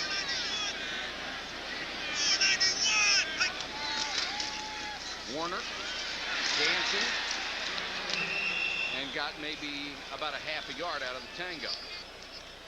Mike Wise in on the stop. Golick was also around the ball. You just can't do a lot of dance. If you're in the eye, what you have to do is you have to see one crease, one little area to run to, and go for it. Because if you start going east and west, all the other guys will catch up to you. Warner comes out on 3rd and 2. You don't think this is a tough game? He's getting his pants torn off. Kurt made an amazing recovery from a devastating knee injury, but this has not been a great year for him. 3rd and 2, which is almost always a passing down for the Seahawks. Krieg to Williams. Has the first down. Good effort. McElroy brought him down with a jersey tackle, but couldn't keep him from passing the sticks. It's been the John L. show tonight, catching the football. He's isolated on linebackers. He's checked down into holes in the defense, and he's been very conveniently wherever David Krieg has needed him. Mervin Fernandez, obviously under his own steam, going to the Raider locker room. Going into the pits for a little repair. Like any good race car, every now and then you got to get tuned up a little. 1st and 10 Seattle, 5:25 and counting, 3rd quarter from the Kingdome.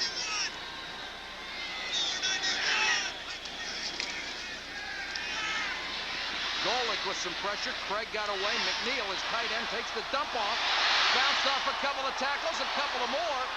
Into Raider territory at the 48-yard line, and Travis McNeil at 6'3", 248 took some guys for a ride like bumper cars. That's only his 7th reception. They just don't use him that much. They want to try and work the tight end into the offense a little more. Certainly not the primary receiver, but Golick's putting pressure on. Krieg pumps once, pumps again. Now the first hit comes. Like a heat-seeking missile. Let me see who I can run into now. Oh, wait a second. Here's a linebacker. Okay, let me go the other way. Of course, the Seahawks' long-time tight end, Mike Tice, they left him free, and he was taken by Washington as a Plan B free agent. So the rookie out of Tennessee, Chattanooga, had to do the job in his first year.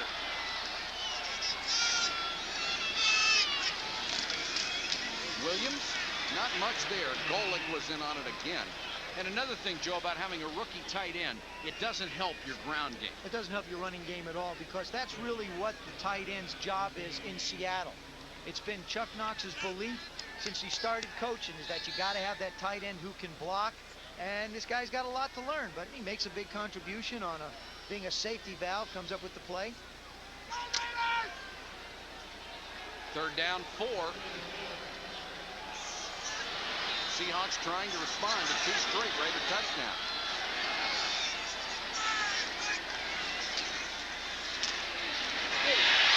Chadwick to the 29-yard line, almost broke it all the way. Eddie Anderson just tripped him up. A gain of 19. Chadwick obtained from the Lions. That's his 5th catch as a Seahawk. And a big catch. Dan lands in coverage. David Krieg just puts his ball perfectly right where he has to. Chadwick beats Land inside, and Eddie Anderson makes the touchdown saving play. Gets his bell rung in the process. Chadwick out of Grand Valley State, and Anderson is still down. Krieg now 17 out of 25, 195 yards and a touchdown. 3:19 to go in the quarter. Back after this. Eddie Anderson was getting some attention on the field. Has come to the sideline. He's fine. In college, they call him Hitman, and this is the reason why. Sticks his head right in there. You'll see here. Makes the hit right on Chadwick's hip. Hit him in the hip. That's what Hitman does. Well, Van McElroy has come in at his spot. Space he occupied for quite a while. McElroy in his 8th year. First down, Seattle.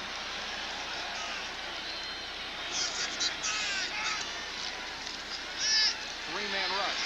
Krieg nailed by Townsend just as he let it go. It's incomplete. Well, that time with a three-man rush, they got there. Well, what Townsend does here is he takes Mike Wilson hard up the field. You'll see him, number 75, to tackle. See how Townsend gets him moving up the field, gets him off balance, and then he knows, the defensive ends know where the quarterback should be. They can see him stop, so they try and work a little bit past, and then they take the hard right angle in. And there you see David just barely get the ball off. But barely is right. 2nd and 10. They're already in Norm Johnson's field goal range.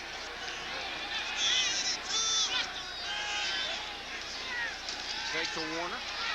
Krieg. McNeil at the 15. McElroy drilled him and comes up taunting him a little bit. But McNeil can turn around and show him the football. Doesn't matter. David Krieg with a great piece of work by himself. Almost a naked boot. Greg Townsend doesn't buy the fake. Watch this. He's out there. It's just me and you, Greg. Look at this. I'll look back the other way. Old head fake. Worked for him. Show him the ball. Take it away. McNeil with the big reception and a big hit by McElroy. Well, nice play by Krieg. 12th play of this drive.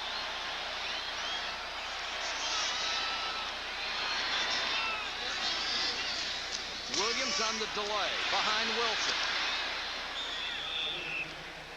Didn't turn out as well as it looked like it might have. Jerry Robinson makes the stop at the 13. The AFC playoff picture, Denver still the only team that has clinched a spot in the playoffs. We're down to the last week and 2 games to go. And here are the teams in contention. Houston at 9-6, the Raiders at 8-6. If the Raiders win tonight, we are told by the NFL office they are in as a wild card. And all these other teams are still mathematically in it. It's unbelievable. The entire AFC is still alive. Just about.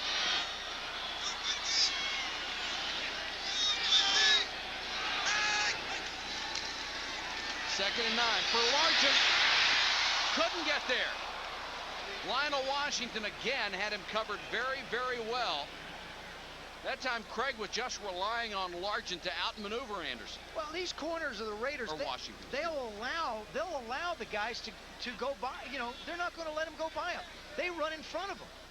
See, Washington does a great. He knows exactly where the ball is going from the time it's let go. Lionel Washington does something. I remember working against him when he was with St. Louis, and he'd sometimes lose the ball. There, he has great vision. He's come a long way, done a very good job as a corner. Keeps the receiver and the quarterback in his view. Seattle 3 out of 3 on third downs in this drive. Krieg. Williams, touchdown.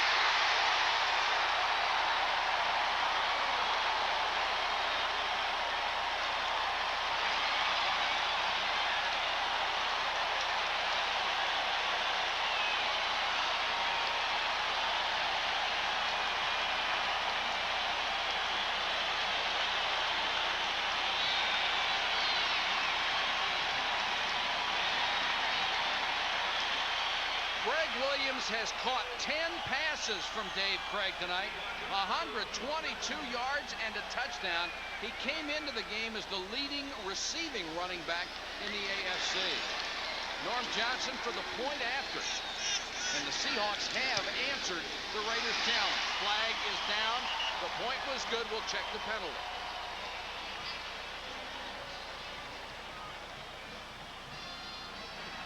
12 men on the defense. Be a 5-yard penalty on the kickoff. Point is good. John L. Williams with a big, big night, especially as a pass receiver. He's got 70 catches total on the year. And this is really the way the Seahawks are going to have to continue to attack that Raider defense. So he's not done yet. Krieg will scramble around a little bit. Townsend lets him up, go inside, can't come back. Now he knows exactly where the line of scrimmage is. Sees John L. coming along, just floats this ball to him. Both Blades and Williams running in the end zone. McDaniel's the defender. Then he looks out to the right, doesn't see it, and then just lays it up. Nice little touch on the ball. John L. making the reception. Boy, when Krieg is in a streak like he is right now, there is nobody better at getting it done. He will invent throws and different velocities on the ball. That's the one thing Chuck Knox told me when we visited on Friday. He said David has not hit a streak this year, and it's one of the things that's hurt us. He's in the streak now, but it's a little bit too late. A win tonight would bring the Seahawks to 7-8. They were 4-8 and have knocked off Buffalo, Cincinnati, and now working on the Raiders. There are the numbers receiving on John L. Williams, and he's gaining on 200 yards in total offense tonight. 1:11 to go third quarter. Here's the drive, 76 yards, over 8 minutes off the clock, and Williams finishes it off. The scoring drives for Seattle tonight, 10 plays and a touchdown, 13 and a field goal, 12 and another field goal. This one, 14 yards and a touchdown. They've done a great job controlling the football. The scary part is in a matter of 11 or 12 seconds, the Raiders can go right ahead of them. Mueller and Adams are deep. Adams, 2 yards deep, he'll down in the end zone. Well, that's always been Raider football. You go ahead and take your time and score. We'll come back and hit you for 80. But this is not, the Raider style of football is on offense right now. That's not the Raider style on defense we're seeing. You know, Dave Adolph, coach in Cleveland, came here under Mike Shanahan, believes a little bit more in the patience, the zone, bend, don't break. That's not Raider football. They'd rather break you than bend you.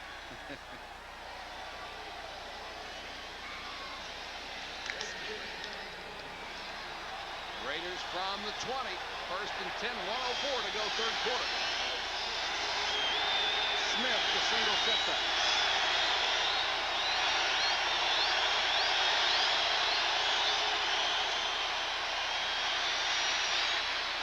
Beuerlein to Dial.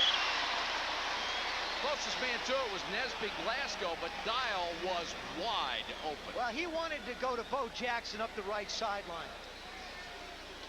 He wanted to try and hit Jackson up the sideline. He looked out there, and then when Dial broke open, he just couldn't load it properly to make the play. There it is. There's Jackson. He goes up. Dial comes down the middle, and he just flat misses it. He wants to go up top. Little pump fake. Look at Dial. Whoa, boy. Give me that one back. Second and 10 now. Marcus Allen in there.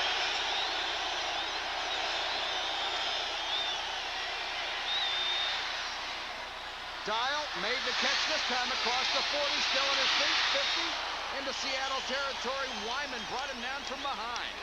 Nice catch and concentration by the tight end, Mike Dial. Well, if you don't hit him deep, let him cross one time. Perfectly thrown ball, puts it right where he has to. There's what's known as looking it in, a header. He made a header catch. Uses his helmet. I don't know if you go down in the classics as far as carrying the ball goes. That doesn't fit in the category of tucking it away, but it's effective. Texas A&I. First and 10. Smith. Bryant brought him down along with M.L. Johnson. And that will be the last play of the third quarter as Smith gets a rare carry. And that is the end of the third period. Our score from Seattle, the Seahawks 20, the Raiders 17.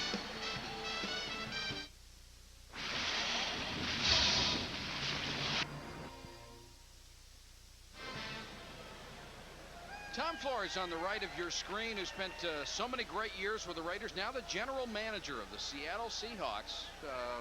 divided loyalties? Not really. I mean, he appreciates his heritage, but he said the toughest thing, I had a great visit with him on Friday. He said, the thing about Sundays, I'm bored to death. He said, I wish I could be back down on the field. This is what he really misses. And I asked him about Chuck and about him taking over. He said, I really don't want to go back to coach. I wouldn't mind if I could do it on Sunday, but going back and going through the meetings, he leaves the Seahawks complex, about 6 or 7 o'clock at night, and he can see all the lights on still in the coach's offices, and that's the one thing I don't believe he misses. I think he really appreciates the job Chuck Knox has done. Chuck Knox has done it for years and years, taking 3 different teams to the playoffs in this league. Nobody else has ever done it. Marcus Allen in the backfield with Smith.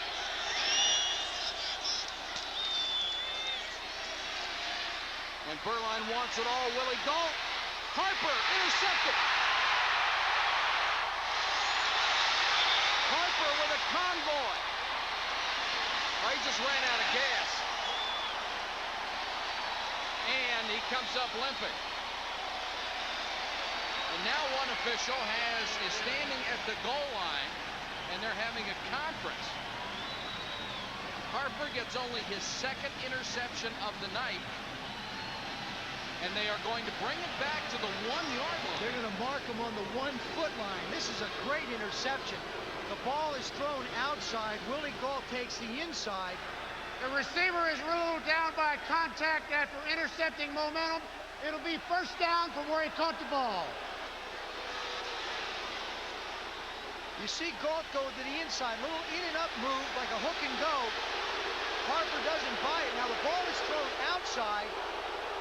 He comes over the top, does a fabulous job of not making any type of contact other than incidental on Willie Gault.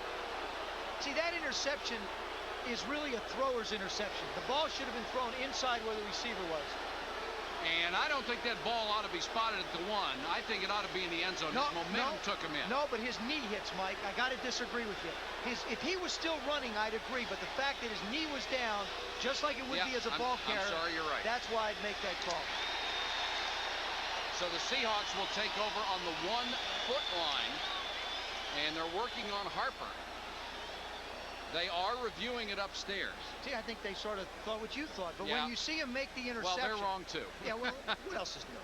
I mean, they missed one down here. They missed 2 touchdowns before. It is, and in this case, you'll see he has possession, his knee hits the ground, then he slides in. If he had caught it and then went running into the end zone, would have been a different story. Watch the right knee. Oh, fabulous interception. Watch his right knee, though. See, now, if he stays on his feet, see the knee hit? Right there. Now, he's down. Ta-da! Right there. And they marked it in exactly the right spot. Then his momentum carries him in. And the ball was obviously not in the end zone when his knee went down. Absolutely. There's another look at it. Watch the right knee. Right there. He's also down by contact. Willie's got touching him with his knee on the ground, so he couldn't get up and run. This one shouldn't take very long. Hopefully we'll get the game going again, and we can get back to the excitement of football instead of the boredom of watching the replay booth. First turnover of the game. Been a really mistake-free game as far as that's concerned. We've had a few penalties. Dwayne Harper doing a good job on Willie Gault. The problem is if he's hurt and can't go back in, then you get a whole new corner who has to sort of get a feel for covering a guy like Willie, and the advantage goes back to the Raiders. He's now settled into this one-on-one war, and that's really what being a cornerback is. You're on an island all by yourself. It's me against you. It's a war. Now the crowd starts clapping its hands. They want a resolution to this, and from the replays we've seen, it looks pretty obvious that they're down at that 1-foot line. I don't understand this at all. And here they're communicating with the field. Following review by the replay official, the play stands. First down. Well, the crowd doesn't like it, but it's a good call. It's obviously the only thing he can call. Actually, the 2 instances that we've had replay involved have been very good decisions by the replay officials. The whistle had blown on one earlier, and the knee is down on this one. So Seattle needs some room to maneuver. John L. gets it out to the 3. Benson's there, Robinson's there, Golick, almost in any other situation, if you had the skilled people outside to run fast, this would be a very good time to run that play action, because John L. has done a good job getting maximum protection, hold your backs in, and try and take a shot deep and go for the big 98-yard or 96-yard touchdown pass. I don't think it can happen for Seattle. Largent goes wide right, the only wideout. And Krieg will throw. Dumps it to Williams. Got out to the 9-yard line. You need to make the just past the 10 for the first down. Harden made the tackle. Beuerlein on the sideline, and that is the one area that they told us was a problem for the Raiders on offense. It is, but he has played very well tonight. One pass. Percentages are, if you throw bombs, definitive things can happen. Incompletion, touchdown, interference, interception. There's no gray areas out there. I think the Raiders have to continue to do that. You've got to throw deep to Willie Gault 5 times in a game. He's going to catch 2 of them that are going to help you win. You've got to do it. It scares defense.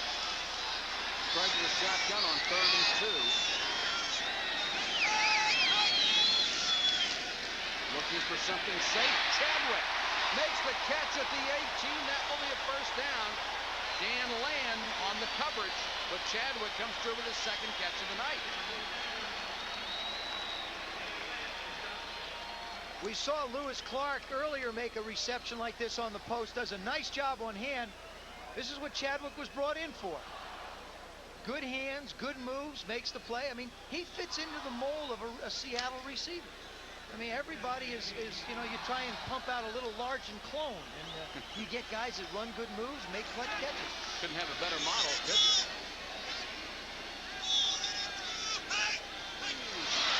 Townsend may have jumped early. Warner got back to the line of scrimmage where he met Howie Long, and now we'll check the flag. Boy, David Krieg is into this. He knows that the Raider front loves to rush upfield, particularly Townsend, so he goes in and he pulls the old hut, hard count. Every now and then, you got to do it, if for no other reason, to slow the defense down. And they'll get 5 yards out of this one. Offside. Right side of the defense, 5 yards, still a first down.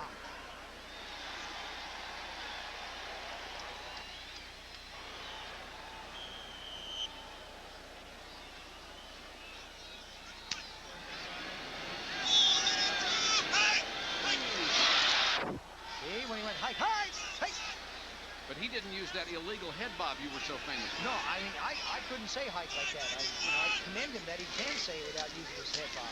Williams nailed at the line of scrimmage again. Howie Long.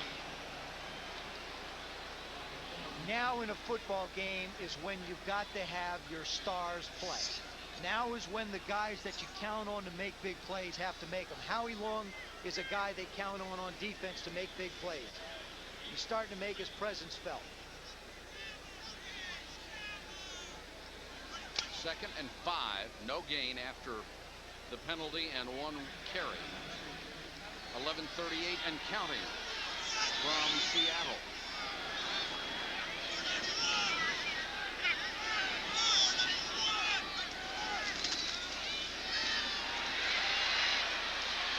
Dancy, nice throw by Krieg up to the 33. It's a first down. Lionel Washington made the stop. David Krieg runs all the way out to congratulate him, just to let him know he appreciates the hard work. There they go. They run the horizontal game. Scansey across the field. He's not going to run up the field against him, but if you run him through traffic, perfectly thrown ball. Boy, David Krieg putting on a classic David Krieg performance when he's hot. 22 for 32, 247 yards, and a couple of TDs.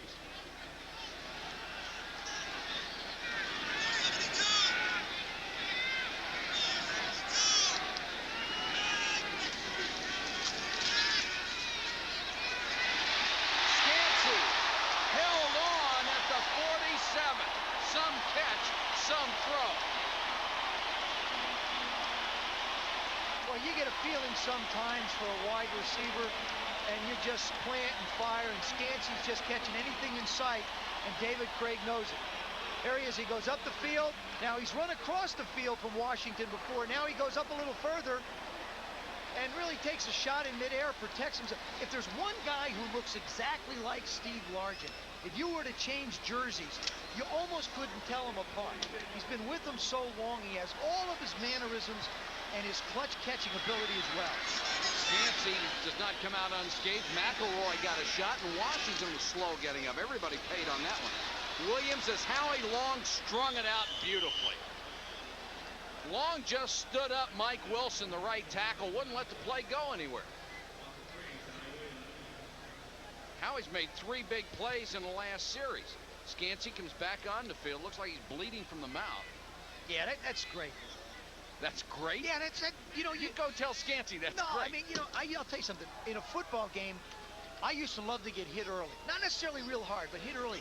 It just gets the adrenaline flowing, and then you go in the locker room and you look like a football player when it's over. You say, oh, isn't that great? Look, a big fat lip. Gosh, it's great. You got hit in the head one too many times.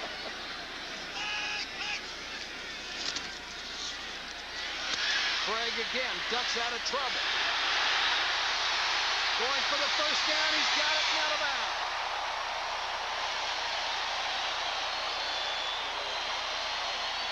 18 yards for David Krieg.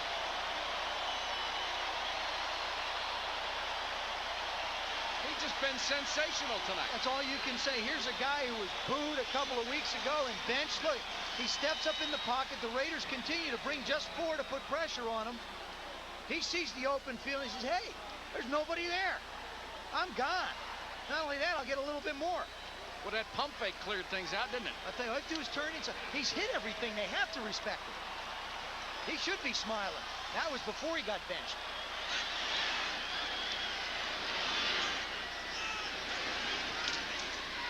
Warner cuts back inside to the 28-yard line. Seahawks leading 20-17.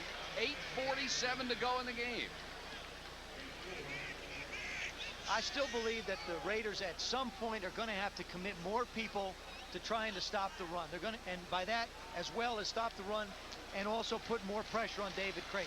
You can't turn him loose and let him find escapes. You can't rush just 3 and you can't rush just 4. You got to turn it up right now. The playoffs are at stake right here. 2nd and 6. Seahawks still mathematically alive. A lot of bizarre things have to happen, but first they have to win. Delay, Warner, no place to go. Scott Davis came over to make the tackle, along with Golick. Davis, another one of those guys that wears the visors. There you see, here come the linebackers. You see Lyndon King get involved. See, there's nowhere for Kurt to go. That's what you want to do, is you want him there, not necessarily to blitz, but to take up a hole that they've been cutting through all evening. Another great drive. They started at their own 1-foot line. And look at the time they have eaten off this 4th quarter clock. Trying to keep it alive here. 3-man rush. Williams on the little dump off to the 25. Good coverage by McDaniel, just making sure that he did not get the first down, and the Seahawks will have to go for the field goal. Good job by the Raider defense as well. You know, this was a classic series where the Raiders came up with the play to stop them, to force the field goal attempt, and the Seahawks got their team out of a hole and moved it into position where they're going to be able to score some points. Johnson, who was hit from 29 and 25, will have to try this one from 43 yards. His long this year is 50. This for a 6-point lead. Largent got the snap down, and Johnson, plenty of distance. That would have been good from 53. 6:44 to go in the game. The Seahawks extend their lead to 6. Seahawks statistically have dominated this game. They have had 5 scoring drives of 10 plays or more. They've run 68 plays to only 32 for the Raiders. But you look at the scoreboard, the Raiders are down by 6, and they're getting the football. Adams, a yard deep, he'll bring it up to the 23. 24-yard return. The tackle by Joe Kane on Seahawks special teams. We have 6:34 to go in the game. The Raiders trying to qualify as a wild card. Hi, I'm Stormy Gleck, and this is Up on kickoff coverage that last time. Looks like they're checking out his rib area. Took a heck of a shot in the gut. 74-yard scoring drive. They started from their own 1-foot line, took more than 8 minutes off the clock, and Norm Johnson hit a clutch 43-yard field goal to put the Seahawks up by 6, 23-17. Raiders take over at their own 24-yard line.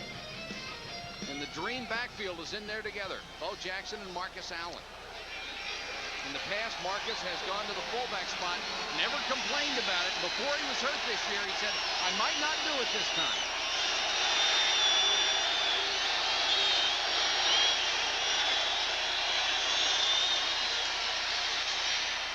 Galt, too low.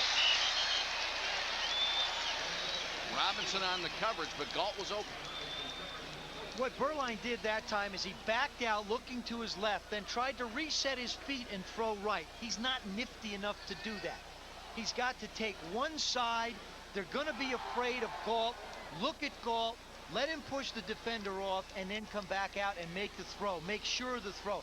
Now you have to make plays. You got 6:29 left. You've got to make plays for your ball club. Numbers on Beuerlein tonight.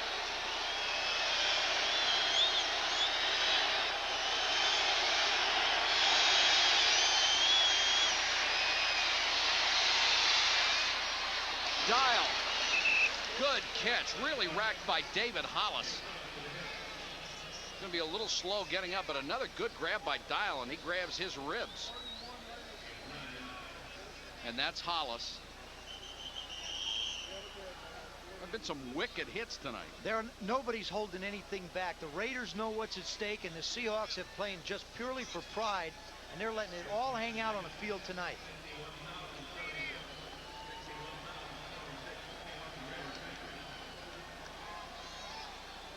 And Hollis needing a little more attention. Beuerlein doing a good job of scrambling out of the pocket. Now Dial's got the ball up in the air, and he just sticks his left shoulder in. And then he takes a shot on the right shoulder from his buddy. Linebacker M.L. Johnson, who hit him after they were down in the pile. The measurement, they will be short of a first down, bringing up third and about a foot. But Hollis still not able to get up yet. Here he comes. Gets a nice hand.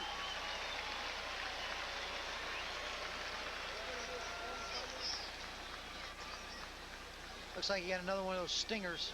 We refer to this, it's just, you get hit in the neck or head area or shoulder area.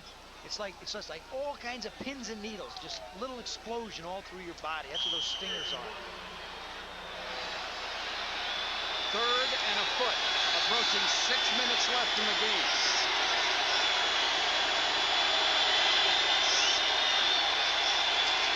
Smith dove and got it on second effort. He was stopped initially. Bo Jackson was his blocker. Bo did a good job, went in low. Smith did an excellent job, took the hit, still kept his feet, and managed to get the first down. There's Mosbar talking to everybody. Look at the offensive line. Everybody thinks that quarterbacks are the only ones that communicate. There's a whole lot of conversation going on. Great down block. John Giesick with a super block down. Second half, the Raiders rushing has been non-existent. Smith has 11 yards. Bo Jackson has 3.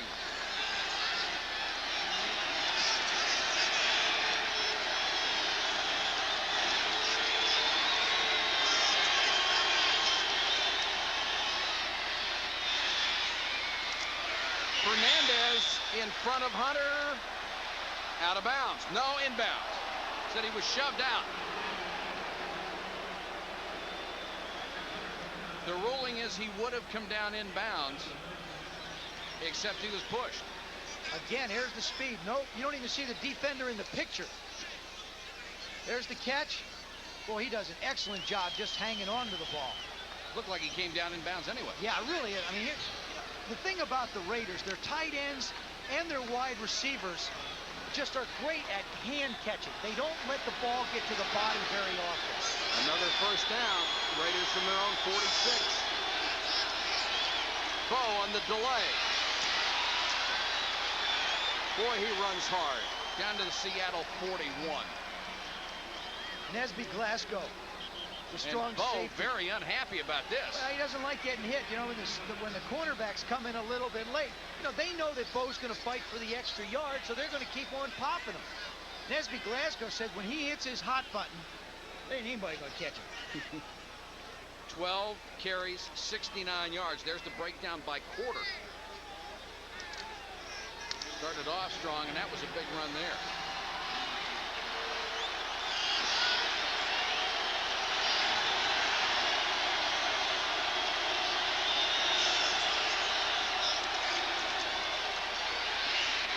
Beuerlein to Fernandez. Just tripped up by Robinson. He's so dangerous after the catch. And we talk about David Krieg being in a rhythm. Now what you're getting a chance to see is Steve Beuerlein start to get into a rhythm. They ran the out ball the last time on Patrick Hunter. Now they're going to run the in ball. But look at the distance he's given him. Fernandez is coming out of his break, and Hunter is back 5 yards. Of course, that's what the Seahawks want to do. They just don't want to give up the big play. Raiders down by 6. Smith. Second effort, dives forward toward the 27-yard line. Joe Nash, the nose man, made the stop.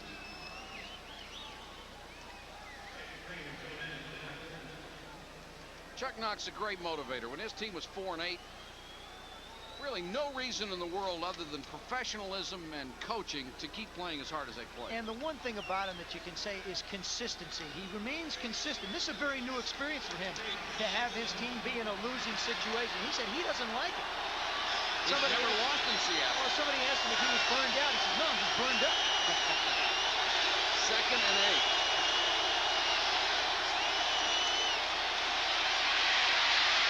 Beuerlein with time, and I'm sure as soon as he let that pass go, he thought, oh my Lord, what am I doing? I think what he needed to do was have a receiver be beamed down for that one, because where he threw it, there was nobody in a white shirt. Look at this. Willie's going one way. He says, hey, there's too many people in there. I'm not going. Couldn't get in there anyway. He'd have to call Scotty and have somebody beam somebody down there, for crying out loud. Don't worry about it. Don't worry about it. I know what I did. Everything's cool. We have come to third down again. 3rd and 8 from the 27. Which brings up a thought process for 4th down. Art's got to go for it. They're really in a 2-down area. They're also going to have to call timeout because the 45-second clock has been run down. 2:47 left from Seattle. The Seahawks lead the Raiders by 6.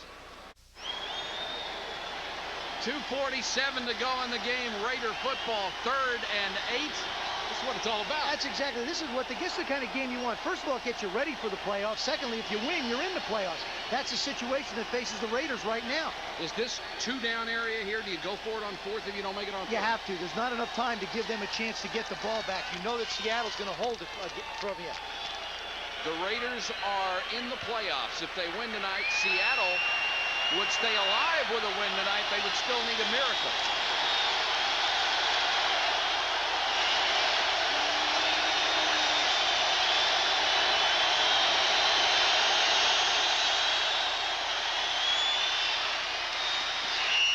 Fernandez, first down.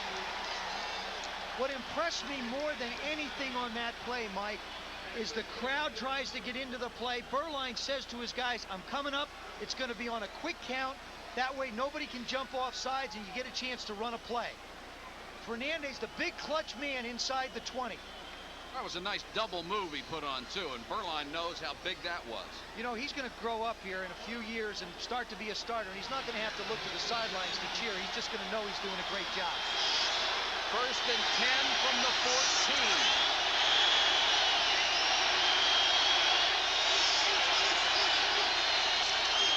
Smith behind Marcus Allen.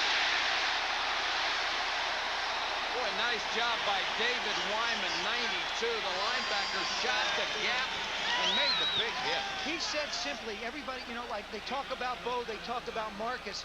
He said Smith is their best back. His opinion, Steve Smith is the best back they have. The other guys are spectacular, but he told me this yesterday. He says he's the best one. Must mean Steve Smith's pretty good. Yeah, I mean, you know, he's running in some pretty good company back there. And it's interesting. It's a perspective from an inside linebacker who deals with fullbacks. Raiders in no hurry. We're approaching the 2-minute warning, and Beuerlein doesn't seem to be interested in getting the play off, and he won't. Of course, this is their shot. They're not going to go for the field goal. So it's obvious the Raiders have figured out they are either going to get the touchdown to win on this series, or they're not going to get it. 2 minutes to go from Seattle.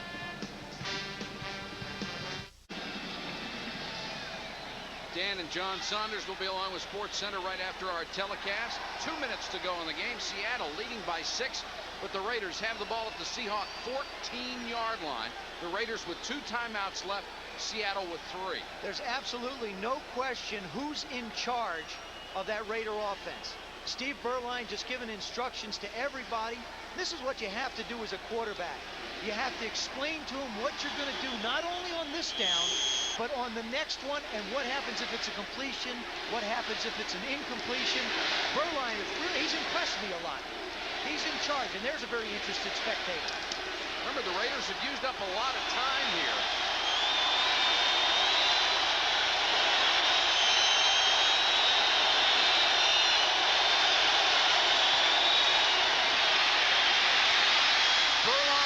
Incomplete off his fingertips.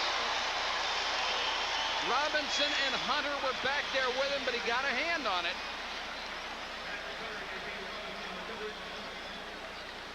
Right side of your screen. Beuerlein looks a little outside, stands tall in the pocket, makes the only throw he can. You know, like I said, you got to have guys make plays for you. Not that it was an easy reception. Of course, Al Davis looking on very intently. Oh, gosh, he knows you got to make those plays. 3rd and 9.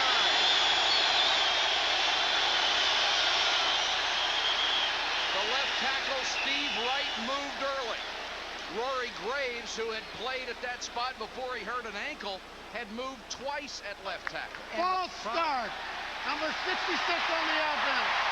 We'll second The out. good thing about that, Mike, is you're penalized back a little bit further, which means that the wide receivers can push the defenders up the field a little bit. There you see Steve Wright lean. Now, Steve Beuerlein, when he got under center that time, didn't take the ball right away. He tried to go with a little longer cadence. He can't do it. And the point you made early, that was the 3rd time Rufus Porter has faked the start and made the man move. They got to thank the 12th man here in the King Dome for that. 3rd and 14. Dump off. Smith only got it back to the 15-yard line. It will be fourth down.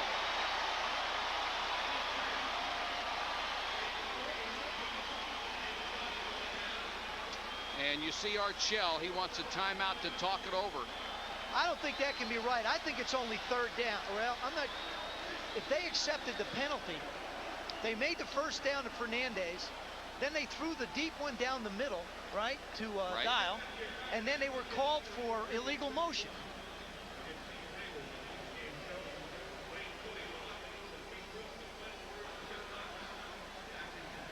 Oh, I know what it is. Steve Smith got stuffed on 1st down before we went to the 2-minute warning. That's it.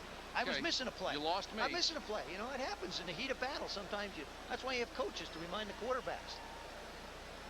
It's like I believe the story about Sonny Jurgensen, the one time he threw the ball out of bounds to stop the clock, only it was 4th down and they lost the ball. It happens, trust me. Even to Sonny. That's right. And it is 4th down, 1:33 to go. They only have 1 timeout left. If they don't make it here, the odds are they will not get the ball back. That's right. The thing I'd do with Steve Beuerlein right now, I'd move him out of the pocket. He's been stationary all day. What it does is it causes the Seahawks to lose their drop areas if they're in any kind of zone. And if you're in man-to-man coverage, it means that they're going to wind up chasing your receivers across the field. So I'd move them, or if I was him, I'd buy the time to get out of the pocket to try and make a play. The Raiders trying for another heart stopper like they had last week against Phoenix. He can't just drop back and try and throw it up the field. And it's complete.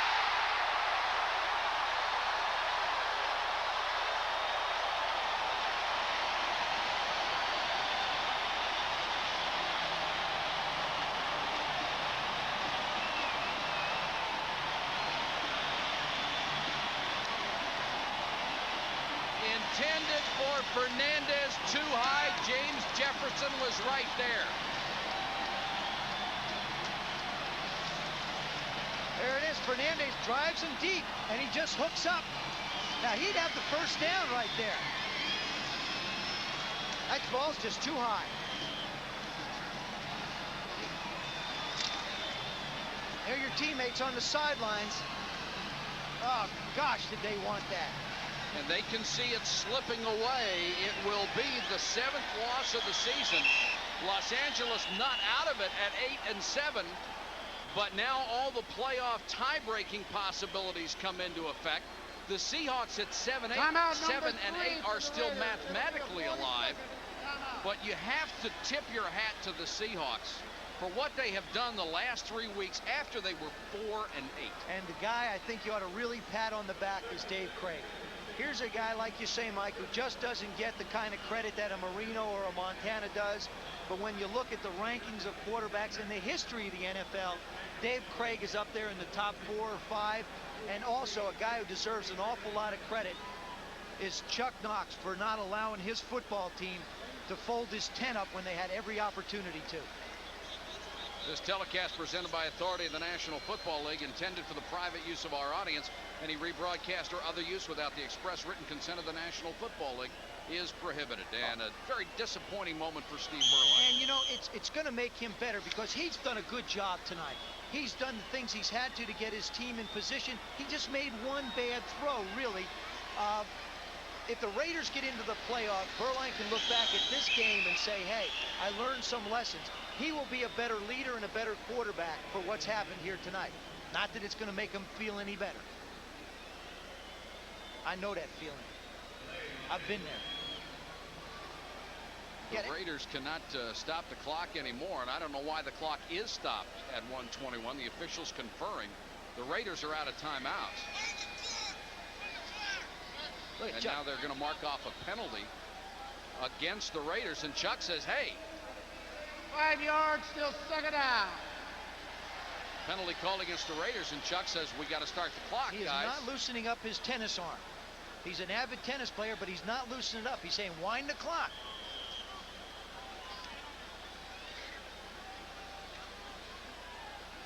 Then they wind the 30-second clock, but the game clock won't start until the ball is snapped. Well, that's a real advantage for the defense. They commit an intentional penalty, and they stop the clock, give up the yardage. Yeah, but the problem is the down. It didn't change. Yeah. If the down had changed, you'd think it. There you look at the playoffs. Denver's in. They're just waiting for somebody to come to the ski resort called Mile High Stadium. These are the updated records. Houston and Cleveland, who we have next Saturday night on ESPN. One of those teams will win the AFC Central Division next Saturday night. And here are all the rest of the teams that are still alive, including the Seahawks, although it would take explaining Einstein's theory of relativity in order to get to Seattle making it. I'll tell you, the one team in there that scares every coach in the AFC is Kansas City. Some defense. Okoye got hurt today. Didn't play much, but they're a team who can go. Another one, Pittsburgh. They're making a move. Buffalo, who everybody thought would lock it up, is struggling. And Al Davis just has to sit down for one more week. Another big win for Chuck Knox, third in a row, and he is going to make his feelings known to the official why the clock wasn't running. He thought it should have been, and he thought this baby should have been over a minute ago. He and Art Shell shake hands. Shell 7-4 now as the head coach of the Raiders. And Chuck Knox literally brought his team back from the dead. Sellout crowd of 65,000 saw an outstanding performance by Seattle. They had a nice halftime lead. The Raiders came back, but Seattle was not to be denied. For Joe Theismann, this is Mike Patrick saying good night from the Kingdome in Seattle. Once again, our final score, Seattle 23, the Raiders 17. Coming up.